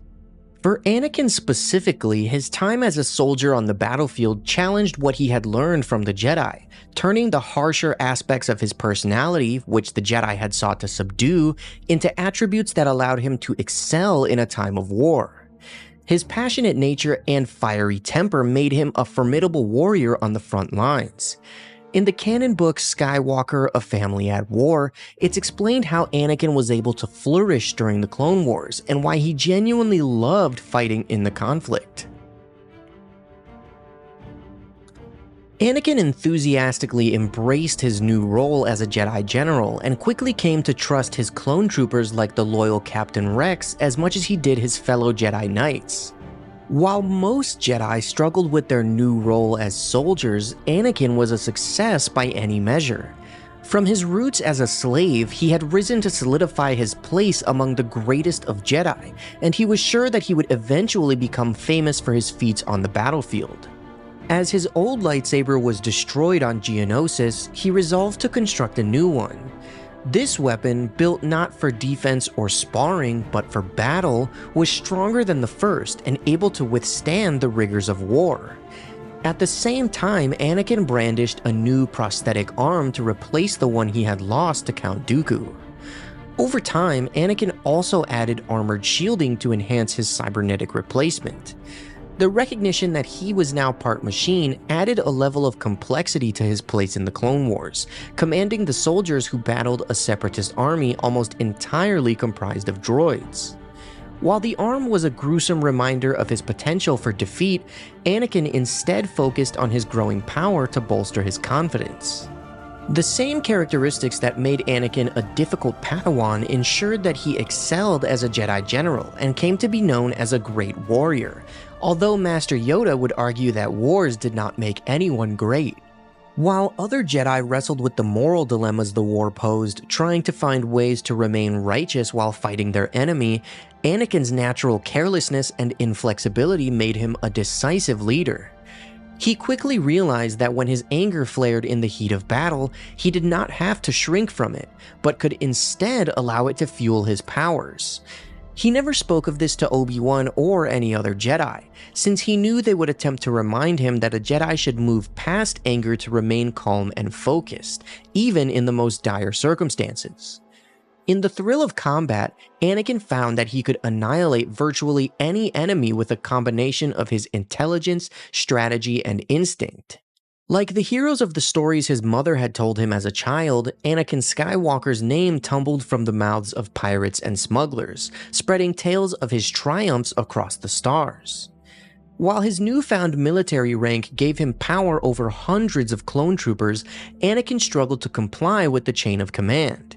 When duty took him to familiar places, or when facing the collateral destruction of innocents, his actions were strongly influenced by his personal feelings. With increasing frequency, Anakin's intentions to help the galaxy find the peace it found so elusive were being unconsciously thwarted by the dark side. Palpatine's influence helped persuade Anakin that the Jedi's ideals effectively made them incapable of the ruthlessness required for victory. As the months passed and the war showed no signs of abating, Anakin found it easier to justify his behavior to himself. Even as he slipped further and further away from the Jedi ideals, drawing ever closer to the dark side, he allowed himself to believe that what he was doing was right for the Republic cause. As the war entered its third and final year and Anakin turned 22, he found solace in the cacophony of battle and the unwavering loyalty of his troopers. The clones were literally born to be soldiers, dedicated to serving Anakin and the other Jedi generals. Among their ranks, it was understood and celebrated that General Skywalker would never ask his men to endure a risk he wasn't willing to undertake himself, nor send them to unknown locations while he remained safe on a ship's bridge. He never treated his troopers as dispensable, which was a point of pride for him and his clone troopers alike by the end of the war. In a rapid turn of events, Anakin Skywalker, hero of the Clone Wars and prophesied Chosen One, fell to the dark side of the Force and became the Sith Lord Darth Vader. He then led an attack on the Jedi Temple known as Operation Nightfall, decimating the Jedi Order, and slaughtered the leaders of the Separatist Council on Mustafar. Anakin's fall would culminate in a brutal duel with his former master, Obi-Wan Kenobi. Now, in all of Star Wars, we know that the Jedi used lightsabers that are usually blue or green and sometimes yellow or purple. The Sith use red lightsabers. Yet even after Anakin became Darth Vader, he still wielded his blue Jedi saber throughout all of the heinous acts he committed during Order 66 and during his duel with Obi-Wan. One question that I always had was, why didn't he have a red one when he was already a Sith Lord? I'm sure there's tons of videos that have been made on this over the years, but I wanted to put my spin on it and combine all of the explanations from both Legends and Canon to explain why Anakin or Darth Vader didn't have a red lightsaber in Revenge of the Sith. First, let's look at what we know about Sith lightsabers in the Legends continuity. While the Jedi utilized natural crystals, the red lightsabers of the Sith were powered by synthetic crystals that they had to create themselves. The artificial crystals would need to be cooked inside a blast furnace and then shaped and molded with the Force in order to work inside a saber. This process could take an extended amount of time, from days to weeks. In the Legends book Dark Lord: The Rise of Darth Vader, Palpatine simply gives Vader a red crystal a few weeks after the events of Revenge of the Sith, and he builds his new lightsaber hilt. So, because this was the method that Anakin would have needed to use, and assuming that Palpatine didn't have a spare red crystal in his pocket, that explains why Anakin didn't get a red saber immediately when he became Darth Vader. They didn't have a few days to fabricate a synthetic crystal. Let's not forget that all of these events were happening very quickly, and Anakin's attack on the Jedi Temple was a surprise, with the Jedi having no idea that he had turned to the dark side. Obviously, Palpatine immediately instructed Anakin to attack the temple, because the Jedi needed to be taken care of as soon as possible. But it's also reasonable to assume that Anakin kept his blue blade so that the Jedi would think he was still on their side. In my opinion, it would have been cool if Anakin had constructed a red saber while he was chilling on Mustafar crying, but then again, events were still moving very quickly. In the novelization of Revenge of the Sith, Palpatine warned Anakin that he was in danger while he was on Mustafar, because he sensed a disturbance in the Force that turned out to be Obi-Wan. So Anakin still didn't have any time to create a crystal or build a new hilt before Obi-Wan caught up to him. Not to mention, Anakin wielding a red saber on Mustafar would also bring us into plot hole territory, since Obi-Wan had to pass Anakin's blue saber to Luke in A New Hope. Now, the canon reasoning is a bit trickier, because the lore around lightsabers is very different in canon. Red kyber crystals are not synthetic. They are natural crystals that have been bled by a dark side user. The process of bleeding was basically the torture and corruption of a kyber crystal. A dark side user would pour all of their anger and fear into the crystal until it could no longer resist the pain, and it would turn a bright crimson. So this raises some confusion as to why Anakin's kyber crystal didn't turn red during all of the horrible things he did during Operation Nightfall. After all, he attacked the Jedi Temple and slaughtered not only his peers and his teachers, but innocent children. Palpatine said that the whole point of Anakin attacking the temple and killing there was to increase his power in the dark side so he could save Padme. So why didn't his kyber crystal bleed and turn red as his power in the dark side grew? The real-world answer is because Revenge of the Sith came out in 2005, and the bleeding lore wasn't established until 2016. But let's look at the in-universe reasoning. Basically, the process of bleeding was not something that happened automatically. It was like a ritual. It had to be done intentionally. Simply using your weapon to kill wouldn't cause the crystal to turn red, no matter what you did. So when Anakin used his saber to kill younglings or even the Separatist Council members, although the actions were evil and increased his power in the dark side, it didn't cause his crystal to turn red because that's just not how bleeding works. However, the bleeding process could be fairly quick, so that raises the question of why Anakin didn't bleed his crystal while he was on Mustafar. Obviously, he was very conflicted and mourning the loss of himself when he was crying on the balcony. And in the canon Darth Vader comics, he does bleed his crystal that he took from a Jedi survivor, and the process subjects him to a vision where he turned back to the light side and killed Palpatine. He did reject the vision and succeed in bleeding the crystal and building his Sith lightsaber, but the process of bleeding for him was very complicated because he was conflicted and the chosen one. So if he did try it on Mustafar, it would have been an insane process and it might not have worked the first time since he was so conflicted and he had just become a Sith Lord. By the time that Anakin Skywalker, now the Sith Lord Darth Vader, found himself on Mustafar, recalling the carnage he had left in his wake, he was fully immersed in the power of the dark side, corrupted to the point that he adopted a skewed perspective on the world.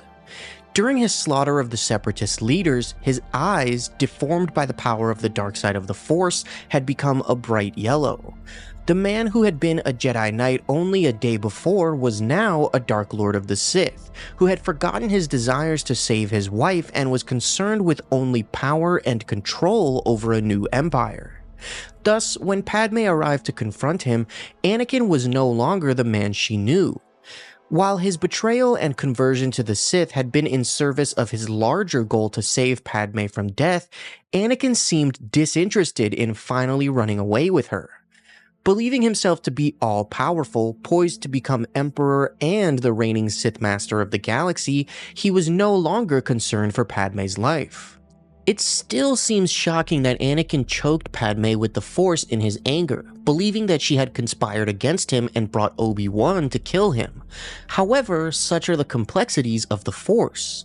The dark side is corruption, imbalance within the natural way of the Force itself, and thus it had twisted Anakin's mind through Palpatine's manipulation, as Obi-Wan had said. So why did Anakin choke and essentially kill Padme when his main motive was to keep her alive? Thankfully, his thoughts are beautifully described in the canon book Skywalker: A Family at War. As the apprentice of Darth Sidious, Anakin once more took on a familiar role, that of obedient slave. In some corner of his mind, Anakin managed to persuade himself that he and his new master's brutal actions were the justified means to a noble end. However, on Mustafar, he had time to reflect, as his rage subsided and was replaced with grief and self-loathing. Anakin mourned the man he had once been as he cried. The arrival of Padme's gleaming ship woke him from his brooding, and he rushed to meet her. His mood swung from joy to fury as Padme informed him of every terrible accusation Obi-Wan had made about his new allegiance to the dark side, and the unspeakable murder of the younglings. Just as Palpatine had predicted, Obi-Wan had become his enemy. Anakin's mind was so poisoned by the darkness that he could see no other explanation. The problem with coveting power is that no amount of authority and influence is ever enough. Despite crushing those he believed to be his enemies and taking his place as the right hand of the newly crowned emperor, Anakin felt more insecure than ever, terrified of losing everything just as Darth Plagueis had. Padme begged Anakin to join her on Naboo. There, she could have their child and they could live as a family without interference from the outside world. Retreating to her homeworld was surely their only chance to escape, to salvage their relationship. For his entire life, Anakin was most comfortable bonded with another, two against the rest of the world. It was how he had been raised by his mother, how he had forged his marriage with Padme, how he had perceived his union with both Obi-Wan and Palpatine. He had always exalted Padme above all others. On that day, that meant that Darth Vader believed himself even stronger than his Sith master, and thus able to overthrow him. Believing that he had single-handedly brought peace to the Republic, blinded to the demise of the once great democracy, Anakin now craved dominion over the remade galaxy. Years before, Anakin had once told Padme that he didn't believe in democracy. Its wheels turned too slowly for him. He hungered for a system where a wise leader could force politicians to agree to solutions to political problems. At the time, she believed that the dictatorship he described was a boyish joke, a sly way of poking fun at her ardent belief in public service and the rights of individuals. On Mustafar, she knew by Anakin's tone and the fire in his eyes that what he was proposing was exactly that kind of tyrannical government. According to him, everyone and everything in the galaxy needed to be controlled by him alone. Something in Padme broke. Perhaps it was her heart, or simply her ability to continue concocting justifications for Anakin and his mounting transgressions.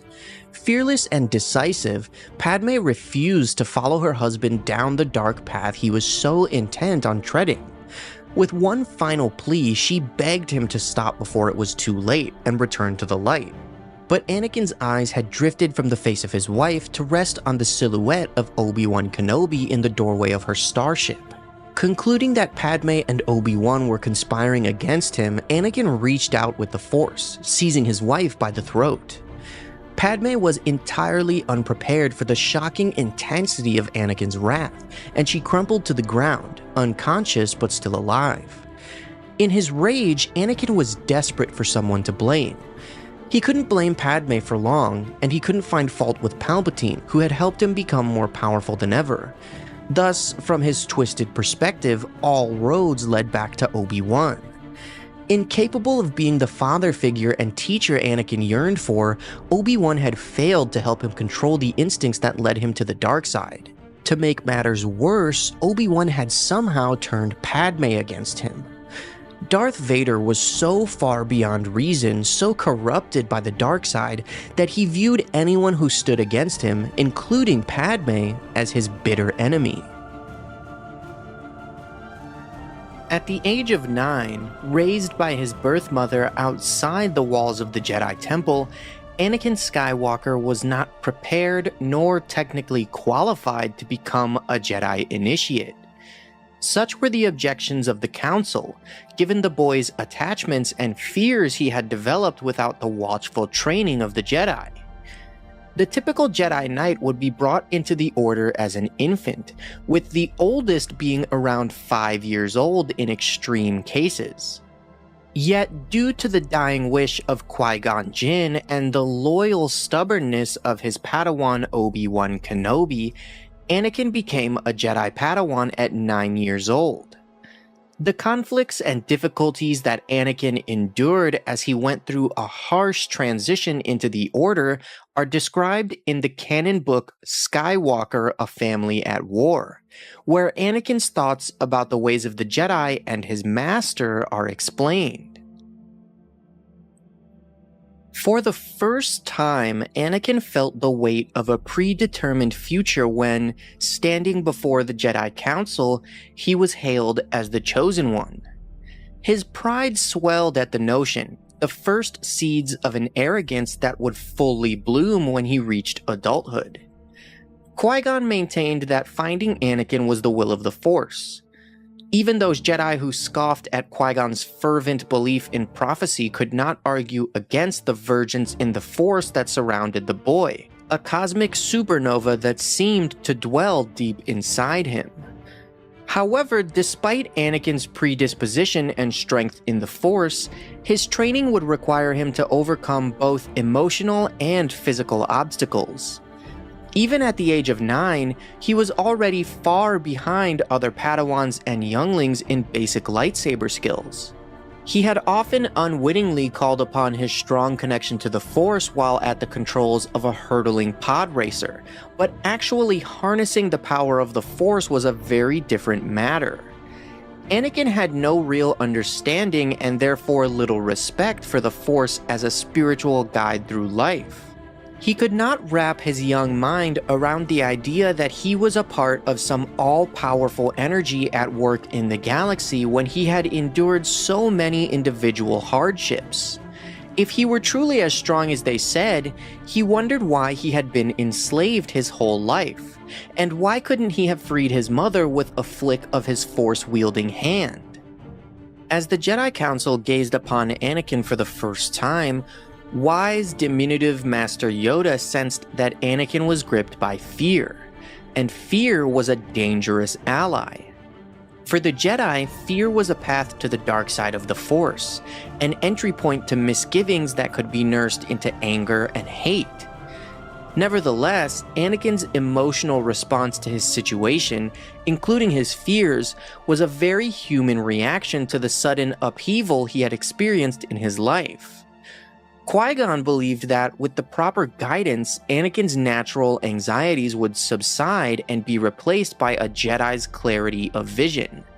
If Qui-Gon was correct, the boy would bring balance to the Force, defeating the creeping darkness that was already beginning to cloud both the Force itself and the Jedi Order's abilities to perceive the threat to it.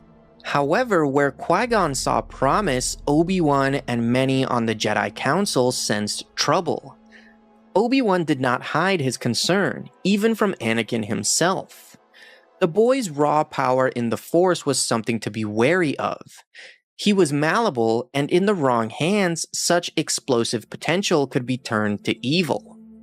Qui-Gon's death on Naboo would have a monumentous impact on Anakin. In a few short days, Anakin's life was completely altered and reimagined by the guidance and teachings of this mysterious Jedi. With his swift demise, all Anakin could think was, what will happen to me now?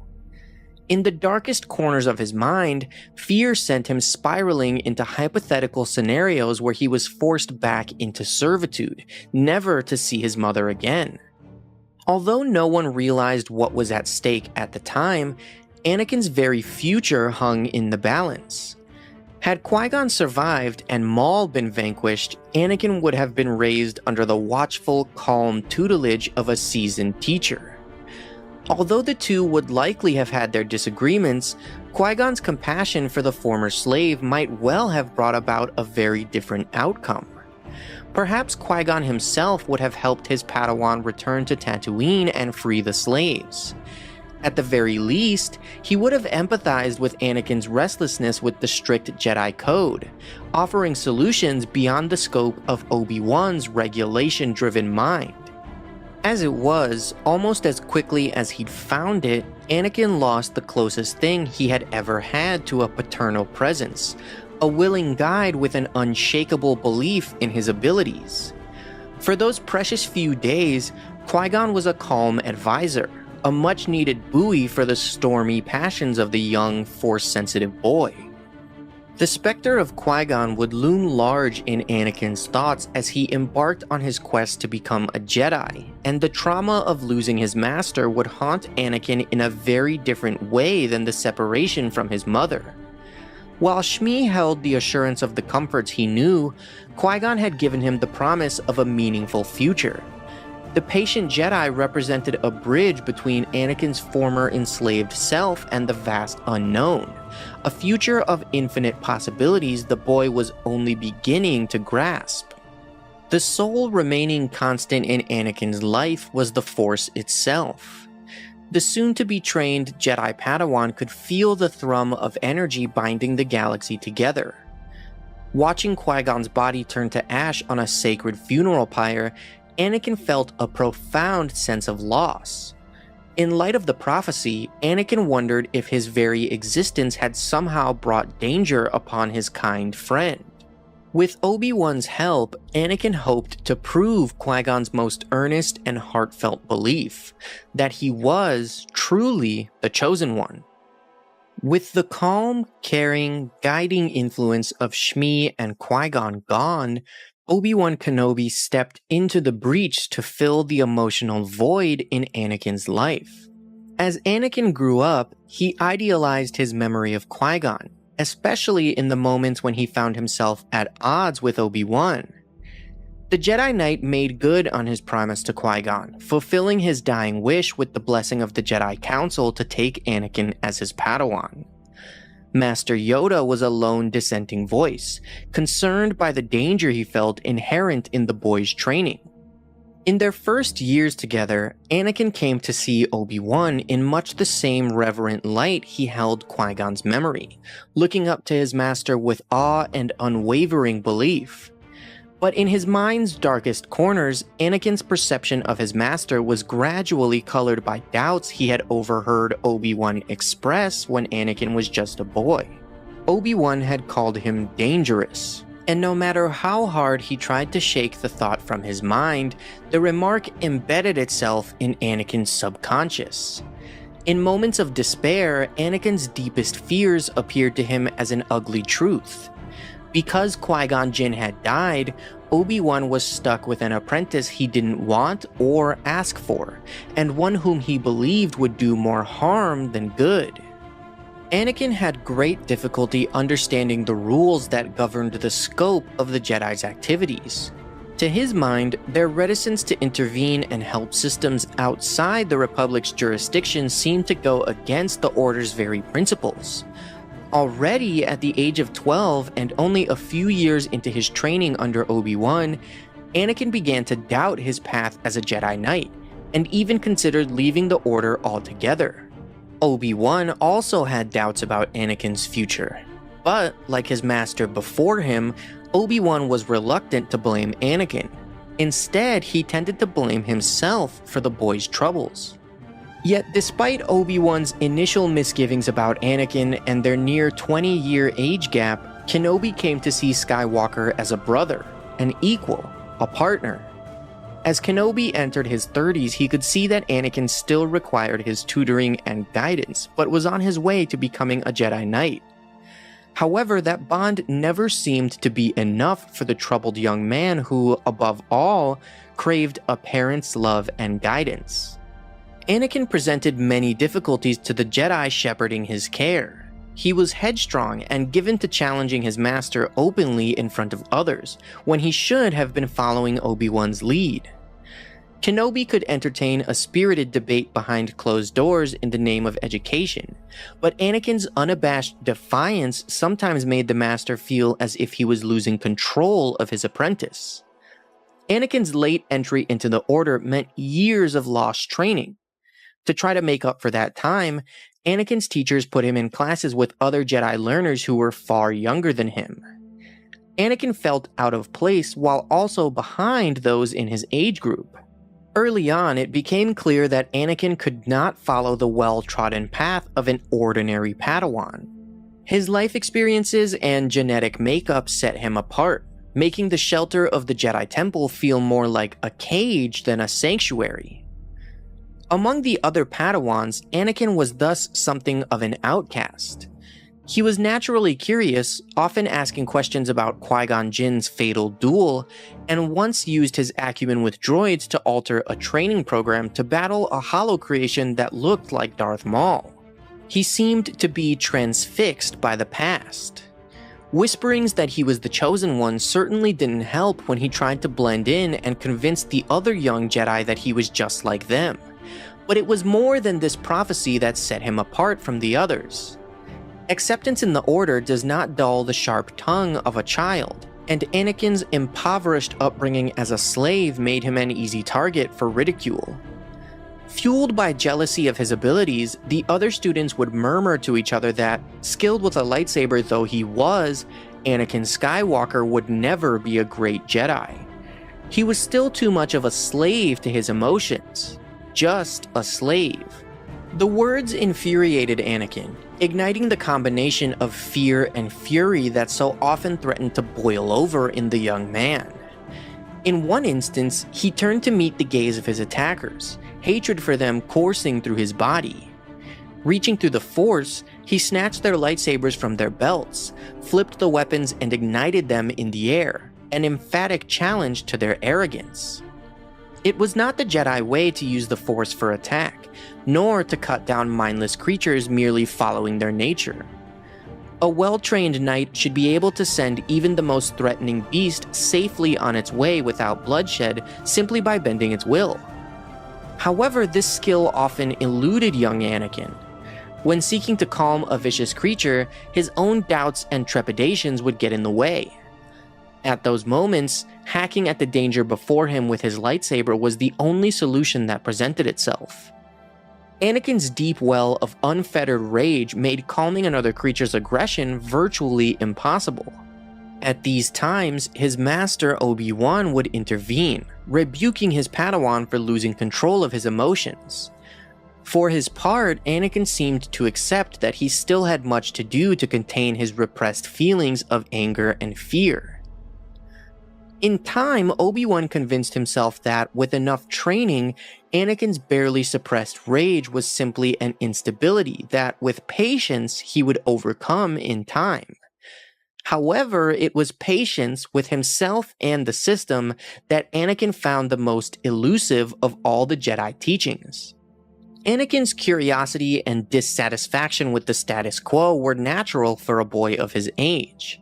However, while Anakin had respect for his master as an individual, he was far less impressed by the teachings they were sworn to follow. Obi-Wan wondered whether he was the best teacher for such a challenging and extraordinary student. He longed for Qui-Gon's guidance, even just a moment to commune with his former master and seek his counsel.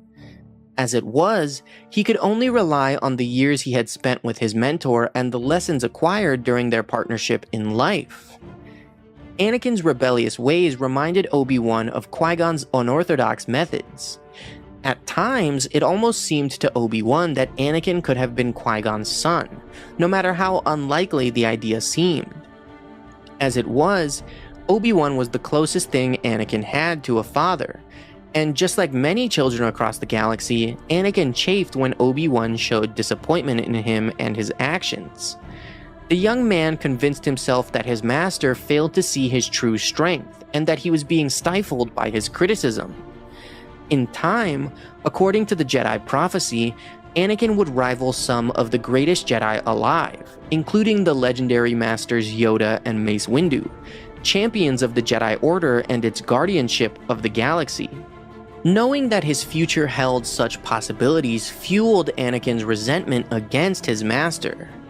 This resentment fostered another perilous character trait for a future Jedi Knight: hubris. The duel between Anakin and Dooku is one of the most pivotal encounters in the Star Wars saga. An emotionally and mentally complex conflict, the duel served as Anakin's turning point towards becoming a Sith Lord. You guys know I love my novelizations, and the Revenge of the Sith novelization is by far one of the best Star Wars books ever written. In the book, the details of this fight and the thoughts of Anakin and Dooku are fleshed out in incredible detail. From start to finish, between both Anakin and Dooku, I want to break down their thoughts and feelings. As the news of Chancellor Palpatine's capture shocked the galaxy, Dooku and Palpatine waited aboard the Invisible Hand. As expected, Obi-Wan Kenobi and Anakin Skywalker mounted a rescue mission to save the Chancellor, and Dooku observed them as they fought their way through the ship. Speaking to his master, Dooku requested that he be allowed to give Obi-Wan another chance to turn to the dark side, insisting that a Jedi of his integrity would be a vital asset to their new Sith Empire. Now, this in itself is very interesting, showing that Dooku had respect for Obi-Wan, and perhaps he didn't want to kill Qui-Gon's apprentice. Palpatine rejected Dooku's pleas, knowing full well that Obi-Wan would never turn away from the Jedi teachings, and he commanded Dooku to kill Obi-Wan. This whole time, Palpatine had fed Dooku a false plan. Dooku believed that the plan was for him to kill Obi-Wan in the duel, provoking Anakin into a rage that would cause him to tap into the dark side, and Dooku was instructed to merely toy with Anakin. After Anakin gave in to his emotions, Palpatine would reveal himself as Darth Sidious, converting Anakin to the Sith. Anakin would then arrest Dooku, handing him over to the Republic, only to have Dooku re-emerge after Palpatine established the new Sith Empire. Dooku believed that this was what was about to happen, but obviously it was all a lie. Palpatine never intended for him to survive the duel. As the Jedi arrived, Dooku tried to convince them to surrender. Perhaps he wanted to avoid killing Obi-Wan. As they ignited their lightsabers, Dooku noted that Obi-Wan used an Ataru ready stance, mirroring Qui-Gon, and Anakin held his saber in a Shien grip, the defensive variant of Form 5. As the Jedi charged, Dooku retreated on the defensive, his proficiency in combat preventing them from penetrating his defenses. Dooku was still confident that everything was going according to plan, and he was surprised by how predictable and slow the two Jedi were. He considered them to still be as incompetent as they were on Geonosis, and his confidence increased. In reality, both Obi-Wan and Anakin had become much more skilled with their sabers, but they didn't want to reveal this to Dooku, instead attacking him with basic techniques. Suddenly, they switched their styles, aggressively attacking in coordination, forcing Dooku to take the duel more seriously. After force-pushing Obi-Wan away, Dooku was forced up the stairs by Anakin. He was shocked by the power emanating from Anakin's heavy blows, and he noted that each strike was draining his force reserves very quickly. Dooku came to several realizations, the first being that Obi-Wan was indeed a master of Form 3, Sorisu. The second was that he could not create any distance between himself and Anakin, who was the finest master of Gemso that he had ever seen. The third was that he had been the one to fall into their trap. They had lulled him into a false sense of superiority. Dooku then accepted that he needed to disable Obi-Wan in order to defeat Anakin. He was no longer maintaining a ruse, he was engaged in deadly combat.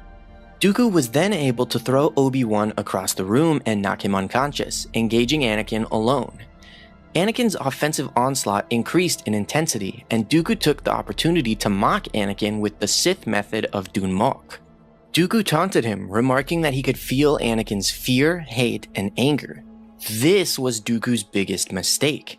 Anakin was afraid in that moment. He was afraid of losing Obi-Wan.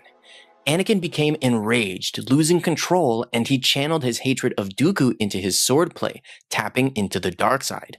Now, this is the perfect moment to look at Anakin's thoughts. As he lost control of his emotions, he decided that he wanted to do much more than just defeat Dooku. He wanted to take from Dooku what he had lost on Geonosis. Anakin decided to utilize his two greatest assets in that moment, his hatred for Dooku and his youth. Anakin's offensive onslaught came at blinding speed, not giving Dooku a moment to reposition himself, and exploiting Makashi's lack of absorbing kinetic energy. All Dooku could do was try to block every strike and avoid being killed. As Anakin attacked him, Dooku was taken aback, realizing that he hadn't recognized the true power within Anakin. He knew that this duel no longer rested on who was the superior swordsman, but who was stronger in the dark side. Dooku's age and lack of stamina began to weaken him, and suddenly Anakin penetrated his defenses, severing both of his hands. Anakin had taken the perfect revenge for his arm. At Anakin's mercy, Dooku expected Palpatine to save him, as he had promised he would if the duel went wrong. Instead, he was shocked to see his master betray him and command Anakin to execute him. Dooku then realized the true deception, that Palpatine had never intended for him to survive, and had merely used him as a placeholder, a temporary apprentice, until Anakin was ready. Dooku had never been the true heir to the Sith. He had been a Jedi all his life, and had learned very little of the dark side during his time as Palpatine's apprentice. In contrast, Anakin had endured a harsh life, making the dark side his closest companion even if he didn't know it yet. Dooku realized that perhaps Anakin was already half a Sith in his own right. Dooku knew that the only thing he amounted to in the end was an insignificant piece of the puzzle, a sacrifice for the Sith grand plan. Despite hesitating for a moment, Anakin, falling from grace, killed him. Anakin immediately regretted his actions, but Palpatine eased his conscience by insisting that his act of revenge was justified. This was, of course, a turning point and one of the most important moments in Anakin's tragic story. To the galaxy at large, the Clone Wars were a series of planetary skirmishes between the Separatists and the Republic forces. Most citizens remained unaware of even deeper troubles brewing, orchestrated by the Sith. At the same time, the Jedi were gradually losing their standing in the eyes of the galaxy. No longer revered as peacekeepers, they were becoming despised and feared as warmongers. Despite the Jedi's beliefs that anger and fear served the dark side, Anakin Skywalker and all the Jedi on the front lines inevitably experienced these emotions in battle. Anakin in particular was enthralled to them. In the midst of the Battle of Christophsis at the start of the war, Master Yoda sent the newly appointed Jedi Knight Anakin a Padawan to teach, a Togruta named Ahsoka Tano. Yoda hoped that the responsibility of guiding a young and powerful apprentice would help Anakin quell his turbulent nature. It was obvious that the young man still yearned for parental acceptance and support. By taking on a Padawan, Anakin could fulfill the nurturing role of a paternal presence himself, and emerge the powerful Jedi the prophecy foretold. As the war threatened the peace and prosperity Yoda had seen flourish for more than 800 years, he hoped that Qui-Gon Jinn had been right, and that Anakin would bring balance to the Force. But first, Anakin had to find his own internal equilibrium, and teaching Ahsoka would make a fine test. Anakin had often felt responsible for matters outside of his control, but until he became Ahsoka Tano's teacher, he had never truly been accountable for another's fate beyond the clones he commanded in battle. To inhabit the new role, Anakin had to confront his deepest fears and resentments, or allow both himself and his charge to suffer the consequences. Even in a time of peace, Anakin and Ahsoka's partnership would not have been an easy one. The Jedi Council chose her as Anakin's Padawan precisely because she was as headstrong as he had been in his youth. While they could not ignore that the young general still exhibited these traits under duress, the Jedi believed that seeing these failings mirrored back at him by his Padawan might just be the push Anakin needed to shake off his own childish quirks. Mentoring Ahsoka certainly forced Anakin to contend with some of the most abrasive of his own traits. The young Padawan, just 14 years old at the time of their introduction, was rough in her speech, overeager to show her master her strengths, reckless and arrogant in the excellence of her skills, and actually thrilled to be catapulted into battle. In short, she was just as exasperating as Anakin had been when he became Obi-Wan's Padawan. Ahsoka was also unfailingly brave, like her master. In time, Anakin realized that he could not save Ahsoka from herself, a valuable lesson he failed to appreciate fully when it came to facing his own demons. As Ahsoka grew up, it was natural for her to test the boundaries of her place as an apprentice. Anakin watched over her anxiously, like a worried parent. He was unaware that his fervent desire to keep her safe from harm was a manifestation of a secret desire to control the lives of those close to him, and in doing so, control his own destiny. As the war dragged on, the Jedi Order was corrupted by the inevitable atrocities of the sprawling conflict, which stretched supply chains and soldiers to a breaking point. The machines of war quickly turned thriving planets into war-torn graveyards. Innocent populations, caught between Republic and Separatist forces, grew disgusted with both sides and disillusioned by their promises of a brighter future. For much of the war, Anakin had believed that the Jedi were unwilling to go far enough to actually win.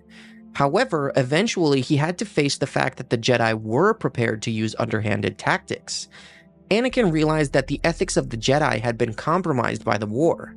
It was no longer the same Jedi Order he had romanticized as a child. He grappled with the conflicting ideas that he could be the chosen one of Jedi prophecy, a story general at the forefront of so many Republic victories, yet still be denied the Jedi Council's full confidence. Although his faith in the Jedi had been shaken, Anakin's trust in Ahsoka was absolute.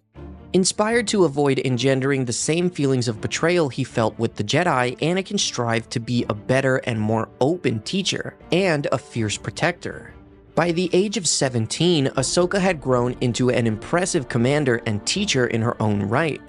Master and apprentice were an almost unstoppable team on and off the battlefield, moving as one, two halves of a whole, both vital to the other. The year that the war ended, Ahsoka was framed for bombing the Jedi Temple, though she was eventually acquitted by Anakin. Anakin comforted himself with the thought that he alone had never doubted Ahsoka.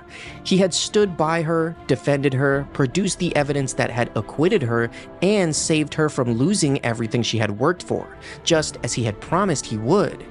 However, even this solace was to be denied him. Ahsoka refused to return to the ranks of the Jedi. Having been falsely accused and cast out of the Order, while the Jedi's once legendary second sight had clearly been dimmed by the dark side, Ahsoka did something few Jedi had dared to do before. Despite Anakin's heartfelt pleas to reconsider and a rare apology from the elders on the council, Ahsoka walked away.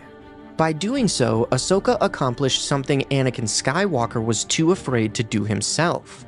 Like her, Anakin had also lost faith in the Jedi. He had spurned their strict code and violated their protocols again and again in the name of justice and desire. But he was not strong enough to take a stand and walk away. The Jedi Order had been his life. The Jedi had freed him from slavery and offered him a home. Despite all the reasons he had to follow Ahsoka, abandoning the Jedi felt like a terrible mistake. He owed them too much. In the end, Yoda had succeeded in teaching the value of letting go of all one feared to lose. Only it was Ahsoka who had mastered the lesson, leaping into the unknown, while Anakin was left with familiar feelings of abandonment. Anakin's training of Ahsoka was essentially a test devised by the Council to discover if he was truly capable of following their path, by calming his turbulent mind and helping an apprentice achieve balance in the Force. When Anakin exhibited what the Jedi thought of as overprotective behavior toward his Padawan, and Ahsoka subsequently rejected the Jedi, it appeared that this was a test that Anakin had resoundingly failed. Without Ahsoka to act as a counterbalance to his passions and fears, his attentions, even more than they had before, focused on his secret wife, Padme. Of course, the Jedi had no idea that Anakin was secretly married to her. Had they known, they would have been outraged at his flagrant disregard for Jedi teachings on attachments and the pitfalls of wanting to possess another person.